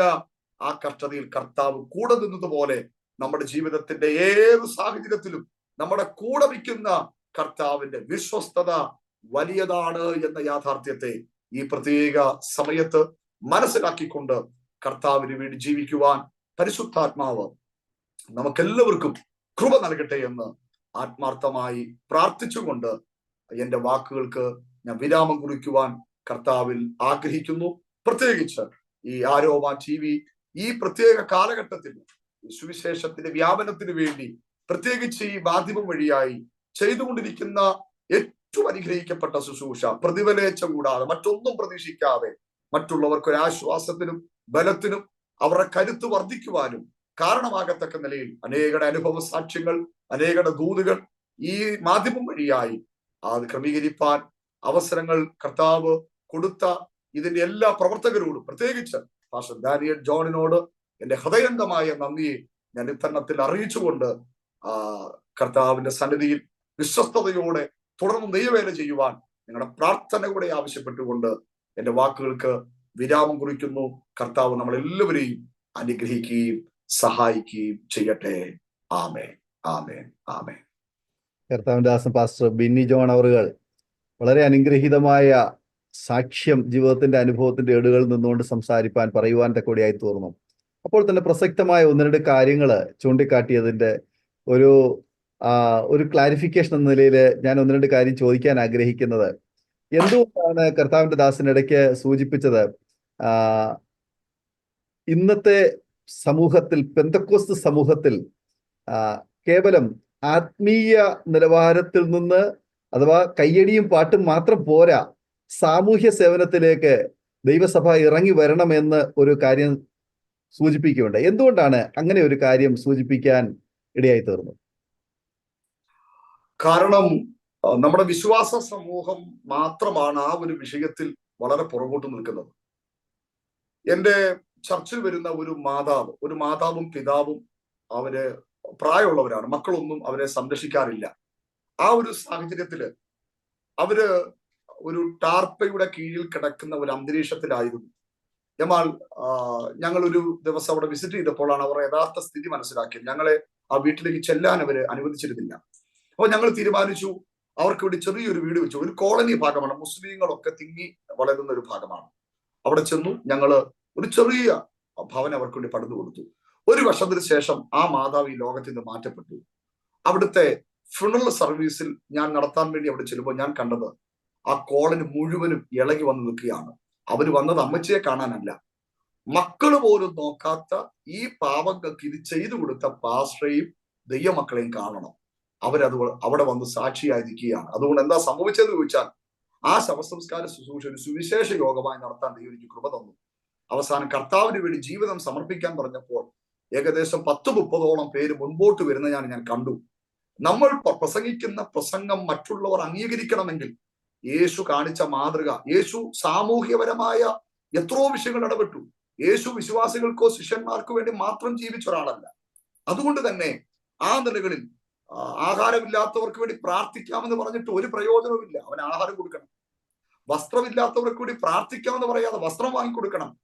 വീടില്ലാത്തവർക്ക് വേണ്ടി പ്രാർത്ഥിക്കാമെന്ന് പറയാതെ പറ്റുമെങ്കിൽ വീട് വെച്ചു കൊടുക്കണം. അങ്ങനെ പ്രവൃത്തിയിലൂടെ നമ്മുടെ ശുശ്രൂഷകൾ ചെയ്യാൻ കഴിഞ്ഞാൽ സുവിശേഷത്തിന്റെ വാതിലുകൾ കുറച്ചും കൂടെ, പ്രത്യേകിച്ച് ആത്മീക സമൂഹത്തിന് മുമ്പിൽ തുറന്നു വരും. നമുക്കുള്ളതെല്ലാം നമുക്കല്ല എന്നൊരു ബോധ്യം നമുക്ക് വരണം. അബ്രഹാമിനോട് ദൈവം പറഞ്ഞതുപോലെ, ഞാൻ നിന്നെ അനുഗ്രഹിക്കും, നിന്റെ പേര് വലുതാക്കും, നീ മറ്റുള്ളവർക്ക് ഒരു അനുഗ്രഹമായിരിക്കും. നമ്മൾ മറ്റുള്ളവർക്ക് ഒരു അനുഗ്രഹമാകുന്നതാണ് ജീവിതത്തിലെ ഏറ്റവും വലിയ ബ്ലെസ്സിങ്. ഇതാണ് ദൈവദാസനെ എനിക്ക് ആ ഒരു ആശയത്തിൽ നിന്ന് കിട്ടിയ ഏറ്റവും വലിയ നിയോഗം എന്ന് പറയുന്നത്. നമ്മൾ സമൂഹത്തിൽ കുറച്ചുകൂടെ അംഗീകരിക്കപ്പെട്ടവരായും നമ്മൾ പറയുന്ന പ്രസംഗത്തിനും നമ്മൾ പറയുന്ന വാക്കുകൾക്കും അവർ കുറച്ചുകൂടെ വില കൽപ്പിക്കും. കഴിഞ്ഞ ദിവസം നിങ്ങളുടെ പഞ്ചായത്ത് മെമ്പറിനോട് പറഞ്ഞു, പാസ്റ്ററെ നിങ്ങൾക്ക് പറ്റുമെങ്കിൽ ഇവിടെ ഒരു ആംബുലൻസ് മേടിച്ചിടണം, ഒത്തിരി പാവങ്ങൾക്ക് അത് പ്രയോജനപ്പെടട്ടെ, കാര്യം നിങ്ങൾ അങ്ങനെയൊക്കെ ചിന്തിക്കുന്നവരാണ്. ഞാൻ പറഞ്ഞു, ഞാൻ പ്രാർത്ഥിക്കാം, ഈ അവസരം തന്നാൽ. അപ്പൊ ആ നിലകളിൽ നമ്മളെ കുറിച്ച് സമൂഹത്തിൽ വലിയ പ്രതീക്ഷയുണ്ട്. ആ പ്രതീക്ഷയ്ക്ക് ഇതൊക്കെ ഒരു മുഖാന്തരമാണ്.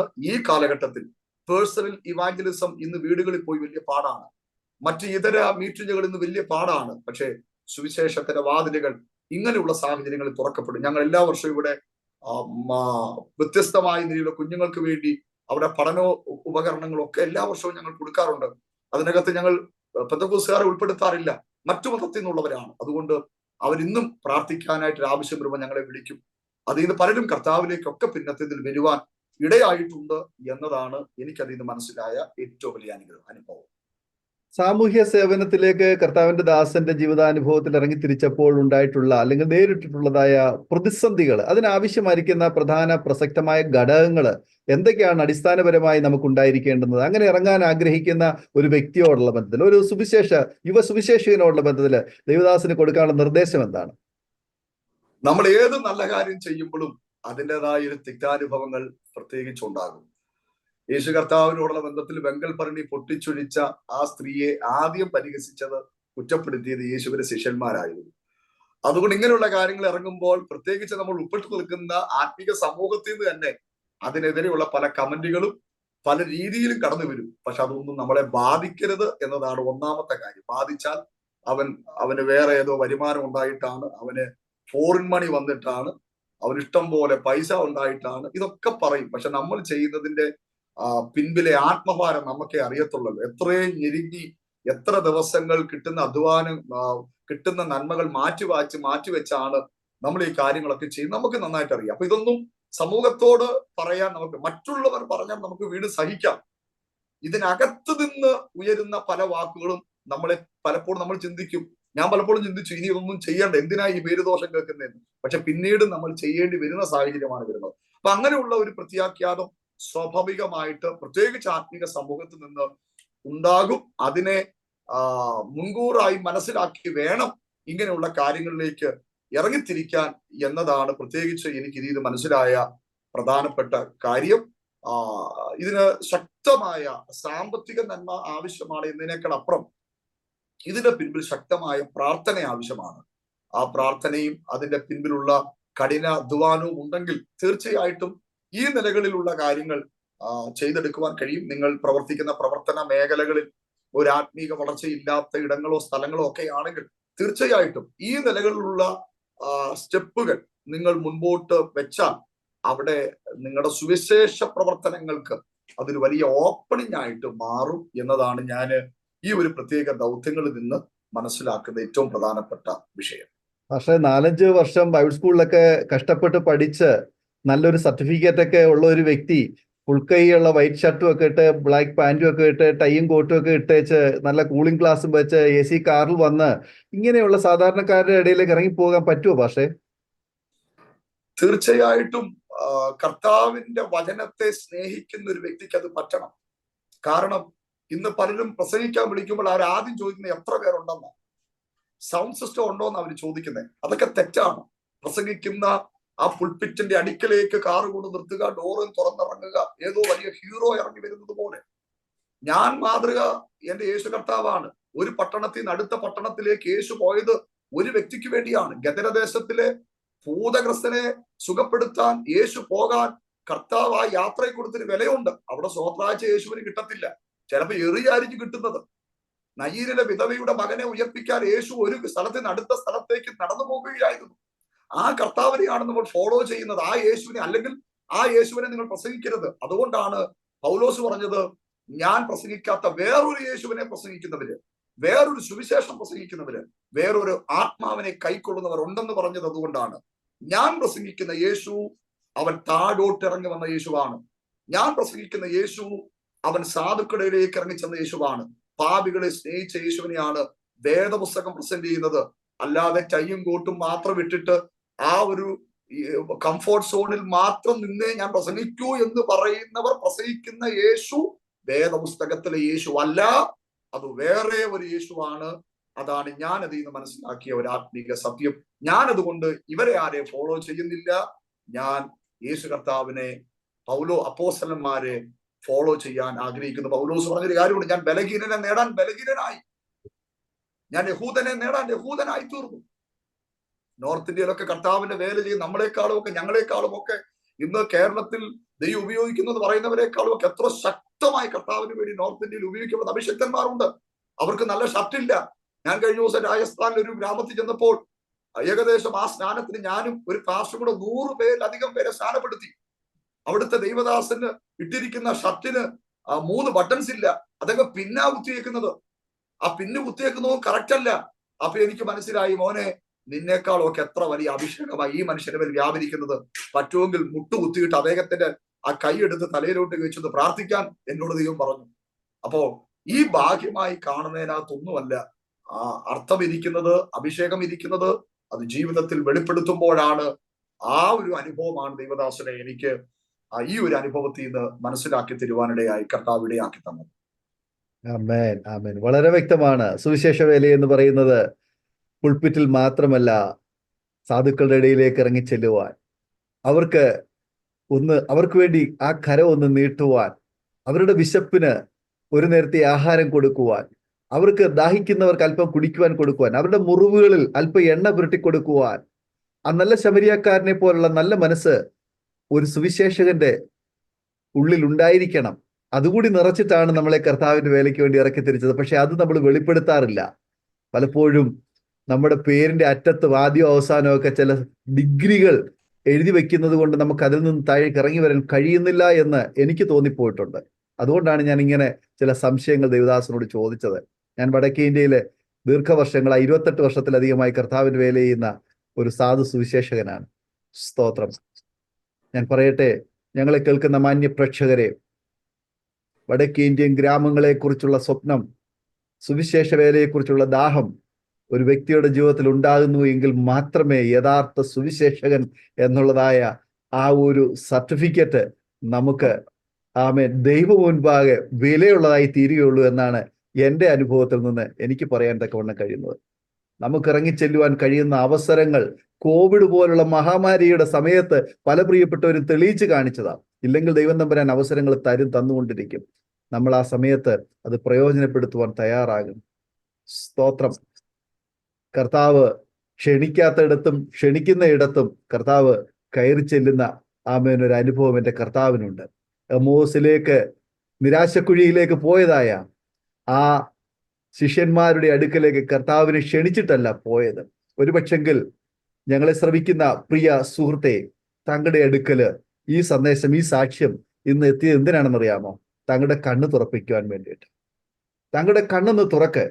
കർത്താവ് കൂടെയുണ്ട്. കർത്താവ് സംസാരിക്കുന്നത്, കർത്താവിന്റെ സാന്നിധ്യം ഒന്ന് മനസ്സിലാക്കുവാൻ, തിരിച്ചറിയുവാൻ കഴിയുമെങ്കിൽ തീർച്ചയായിട്ടും ഇപ്പോൾ ആയിരിക്കുന്ന ഇടത്തിൽ നിന്ന്, തലത്തിൽ നിന്ന് തിരിഞ്ഞു ചിന്തിക്കുവാൻ സമയം അതിക്രമിച്ചിരിക്കുന്നു എന്ന് തിരിച്ചറിയുക. ഞങ്ങൾ നിങ്ങൾക്ക് വേണ്ടി പ്രാർത്ഥിക്കാം.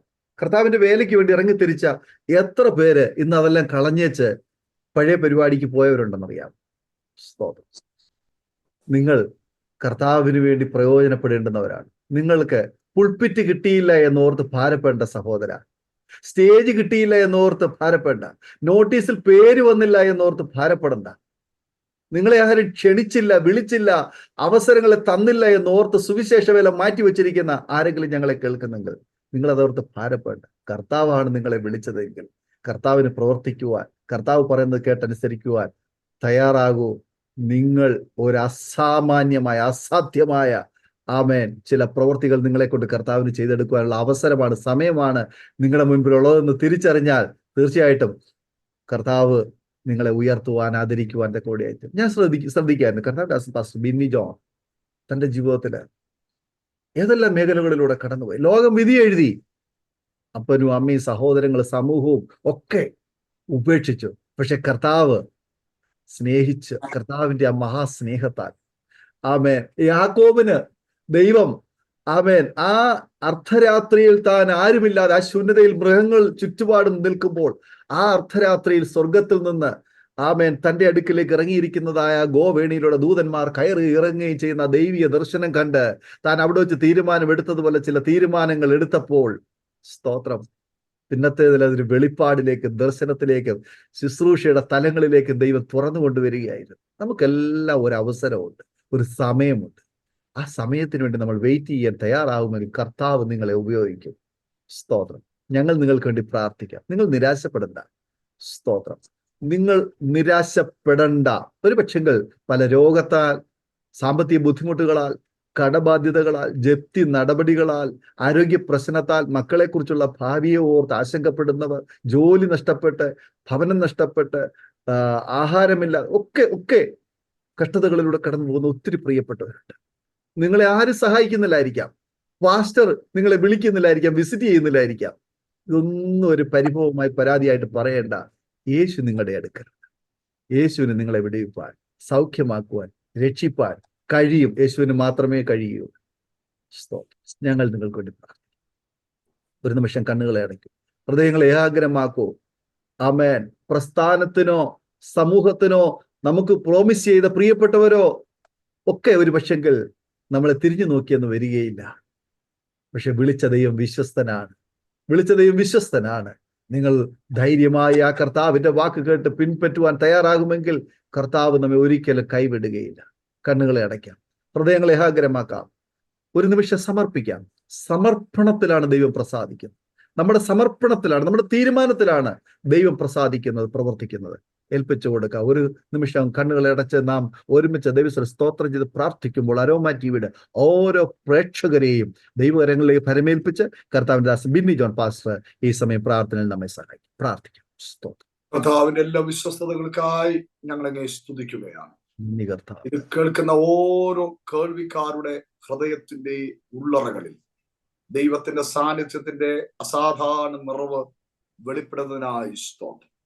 ഇതിൽ രോഗികളായിട്ടുള്ളവരുണ്ട്, കടഭാരങ്ങളുള്ളവരുണ്ട്, കുടുംബ പ്രശ്നങ്ങളിലൂടെ കടന്നു പോകുന്നവരുണ്ട്, ശുശ്രൂഷ മേഖലയിൽ ബുദ്ധിമുട്ട് അനുഭവിക്കുന്നവരുണ്ട്, ജീവിതത്തിന്റെ വ്യത്യസ്ത സാഹചര്യത്തിലൂടെ കടന്നു പോകുന്നവർ ഈ പ്രേക്ഷകരായിട്ടുണ്ടല്ലോ കർത്താവേ. ഈ കേട്ട സാക്ഷ്യങ്ങൾ അവരുടെ ജീവിതത്തിൽ ഒരു വലിയ അനുഗ്രഹത്തിന് കാരണമായി തീരണമേ. ഇനി ജീവിതം വേണ്ട, മരിച്ചാൽ മതി എന്ന് പോലും ചിന്തിക്കുന്നവർ ഇതിനകത്തുണ്ട്. യേശുവിന്റെ നാമത്തിൽ ഒരിക്കലും അവരുടെ ജീവിതം ആ നിലയിൽ അവസാനിപ്പിക്കാതെ കർത്താവുമായി ചേർന്ന് നല്ലൊരു ജീവിതം ഉയർത്തിയെടുക്കുവാൻ സ്വർഗം അവർക്ക് കൃപ കൊടുക്കേണ്ടതിന് ഞങ്ങൾ അങ്ങോട്ട് പ്രാർത്ഥിക്കുകയാണ്. കർത്താവിന്റെ സൗഖ്യത്തിന്റെ ആത്മാവ് ഇപ്പോൾ ഈ പ്രാർത്ഥിക്കുന്ന സമയം തന്നെ ചില രോഗികളെ കർത്താവ് തൊടുന്നതിനായി സ്തോത്രം. ഒരു രോഗസൗഖ്യത്തിന്റെ അഭിഷേകത്തെ ആത്മാവ് ഇപ്പോൾ കൈമാറട്ടെ. കടഭാരത്തിന്റെ മുഖങ്ങൾ യേശുവിന്റെ നാമത്തിൽ പൊട്ടിമാറട്ടെ. ഭാരത്തിന്റെ മുഖങ്ങൾ യേശുവിന്റെ നാമത്തിൽ പൊട്ടിമാറട്ടെ. കുടുംബ പ്രശ്നത്തിന്റെ മുഖങ്ങൾ യേശുവിന്റെ നാമത്തിൽ പൊട്ടിമാറട്ടെ. കർത്താവ് പറഞ്ഞു, ലോകം തരുന്നത് പോലെയല്ല എന്റെ സമാധാനം ഞാൻ നിങ്ങൾക്ക് തരുന്നത്. കർത്താവിലൂടെ ലഭിക്കുന്ന സമാധാനം, യേശുവിലൂടെ ലഭിക്കുന്ന അനുഗ്രഹത്തെ ജീവിതത്തിൽ പ്രാപിക്കുവാൻ സ്വർഗം ഇടയാക്കണമേ. കർത്താവിനെ കണ്ടുമുട്ടാത്തവർ ആരെങ്കിലും ഇത് കേൾക്കുന്നെങ്കിൽ യേശുവിനെ സ്വന്തം രക്ഷിതാവും കർത്താവുമായി സ്വീകരിച്ച് അങ്ങയ്ക്ക് വേണ്ടി ജീവിപ്പാൻ കൃപ കൊടുക്കണമേ. അങ്ങയുടെ കൽപ്പന അനുസരിക്കാത്ത ആരെങ്കിലും ഇതിനകത്തുണ്ടെങ്കിൽ അങ്ങയുടെ കൽപ്പനകൾ അനുസരിപ്പാൻ നിന്റെ മക്കൾക്ക് കൃപ കൊടുക്കണമേ. അങ്ങയുടെ വേലയ്ക്ക് വേണ്ടി പ്രയോജനപ്പെടുവാൻ ആഗ്രഹിക്കുന്ന ആരെങ്കിലും ഉണ്ടെങ്കിൽ കർത്താവെ അങ്ങയുടെ വേലയ്ക്ക് വേണ്ടി സമർപ്പിക്കപ്പെടുവാൻ പരിശുദ്ധാത്മാവ് കൃപ കൊടുത്താട്ടെ. എല്ലാവിധമായ അനുഗ്രഹങ്ങളാലും ദൈവം നിറച്ചതിനായി സ്തോത്രം. യാരോമ ടിവിയെയും കർത്താവിന്റെ അഭിഷക്തനെയും ദൈവസന്നിധിയിൽ ഏൽപ്പിച്ച് പ്രാർത്ഥിക്കുന്നു. ആയിരങ്ങൾക്ക്, പതിനായിരങ്ങൾക്ക് പ്രയോജനമാക്കി സ്വർഗം മാറ്റുന്നതിനായി സ്തോത്രം. ഭൂമിയുടെ അറ്റത്തോളം ഇത് ചെല്ലട്ടെ. ഭൂമിയുടെ അറ്റത്തോളം ഇത് ചെല്ലട്ടെ. ഇത് സംസ്ഥാനങ്ങളെ കടക്കട്ടെ, രാജ്യങ്ങളെ കടക്കട്ടെ, ഭൂഖണ്ഡങ്ങളെ കടക്കട്ടെ. കർത്താവിന്റെ വാഗ്ദത്തങ്ങൾ അങ്ങനെ നിവർത്തിക്കപ്പെടുന്നതിനായി സ്തോത്രം. കർത്താവ് ഞങ്ങൾ ഒരുമിച്ച് അനുഗ്രഹിച്ചല്ലോ. യേശു കർത്താവിന്റെ നാമത്തിൽ തന്നെ ആമേൻ. ആമേൻ. വളരെ നന്ദി കർത്താവിന്റെ ദാസൻ പാസ്റ്റർ ബിന്നി ജോൺ കൊട്ടാരക്കര. അനുഗ്രഹീതമായ ജീവിതത്തിലെ നല്ല അനുഭവങ്ങളും ഓർമ്മകളും സാക്ഷ്യവും ചിന്തകളും പങ്കുവയ്ക്കുവാൻ സമയം വേർതിരിച്ചതിന് കർത്താവിന്റെ ദാസനോടായ നന്ദി സ്നേഹവും ആമേൻ അറിയിക്കുന്നു. കർത്താവിന്റെ ദാസനെയും കുടുംബത്തെ ശുശ്രൂഷകളെയും കർത്താവ് ധാരാളമായി ഐശ്വര്യമായി അനുഗ്രഹിക്കട്ടെ എന്ന് ആശംസിക്കുന്നു, പ്രാർത്ഥിക്കുന്നു. അതുപോലെ തന്നെ ഞങ്ങളെ കേട്ടുകൊണ്ടിരുന്ന മാന്യ പ്രേക്ഷകരുള്ളതായ നന്ദി സ്നേഹവും ഞങ്ങൾ അറിയിക്കുന്നു. ഈ സാക്ഷ്യം തീർച്ചയായിട്ടും നിങ്ങൾക്ക് അനുഗ്രഹമായി തീർന്നു എന്ന് ഞങ്ങൾ പൂർണ്ണമായി വിശ്വസിക്കുകയാണ്. നിങ്ങളുടെ പ്രിയപ്പെട്ടവർക്ക്, സുഹൃത്തുക്കൾക്ക് കൂടി ഷെയർ ചെയ്ത് കൊടുക്കൂ. അവരും കേൾക്കട്ടെ, അനുഗ്രഹിക്കട്ടെ. അതിലൂടെ ദൈവനാമം മഹിമപ്പെടുവാൻ കൂടിയായിത്തീരും. നിങ്ങളുടെ വിലയേറിയ അഭിപ്രായങ്ങളും നിർദ്ദേശങ്ങളും കമന്റ് ബോക്സിൽ നിങ്ങൾക്ക് രേഖപ്പെടുത്താവുന്നതാണ്. അതുപോലെ സ്ക്രീനിൽ കാണുന്ന വാട്സ്ആപ്പ് നമ്പറിൽ ഞങ്ങളെ അറിയിക്കുക. ഞങ്ങൾ നിങ്ങൾക്ക് വേണ്ടി പ്രാർത്ഥിക്കും. അടുത്ത അനുഗ്രഹിക്കപ്പെട്ട ഒരു സാക്ഷ്യവുമായി വീണ്ടും കാണുമ്പോഴേയും എല്ലാ പ്രിയപ്പെട്ടവർക്കും good bye. God bless you all. ഓർമ്മയുടെ മനോരഥത്തിൽ മായാത്ത ഓർമ്മയ്ക്കായി അരോമ മാട്രിമോണിയിൽ നിന്നും ജീവിത പങ്കാളിയെ കണ്ടെത്തൂ. നിങ്ങൾ ഒരു ക്രിസ്തീയ ജീവിത പങ്കാളിയെ അന്വേഷിക്കുകയാണോ? അതോ മക്കൾക്ക് അനുയോജ്യമായ ഒരു തക്ക തുണയ്ക്ക് വേണ്ടി പ്രാർത്ഥിക്കുന്ന വ്യക്തിയാണോ? എങ്കിൽ അരോമ മാട്രിമോണി നിങ്ങൾക്ക് വേണ്ടിയാണ്. ഇന്നു തന്നെ സൗജന്യമായി രജിസ്റ്റർ ചെയ്യൂ. അരോമ മാട്രിമോണിയുടെ പ്രത്യേകതകൾ: രജിസ്ട്രേഷൻ തികച്ചും സൗജന്യം. ലോകത്തെവിടെയുമുള്ള അനുയോജ്യമായ ക്രിസ്തീയ ജീവിത പങ്കാളിയെ തിരഞ്ഞെടുക്കാം. വിവാഹം നടക്കുന്നതുവരെ സർവീസ് ലഭിക്കുന്നു. ഏറ്റവും ചെറിയ പാക്കേജുകളും തിരഞ്ഞെടുക്കാം. അരോമ മാട്രിമോണി നിങ്ങൾക്കായി ഒരുക്കുന്നു വിവാഹം പരമാനന്ദം. Email aroma matrimony2020@gmail.com.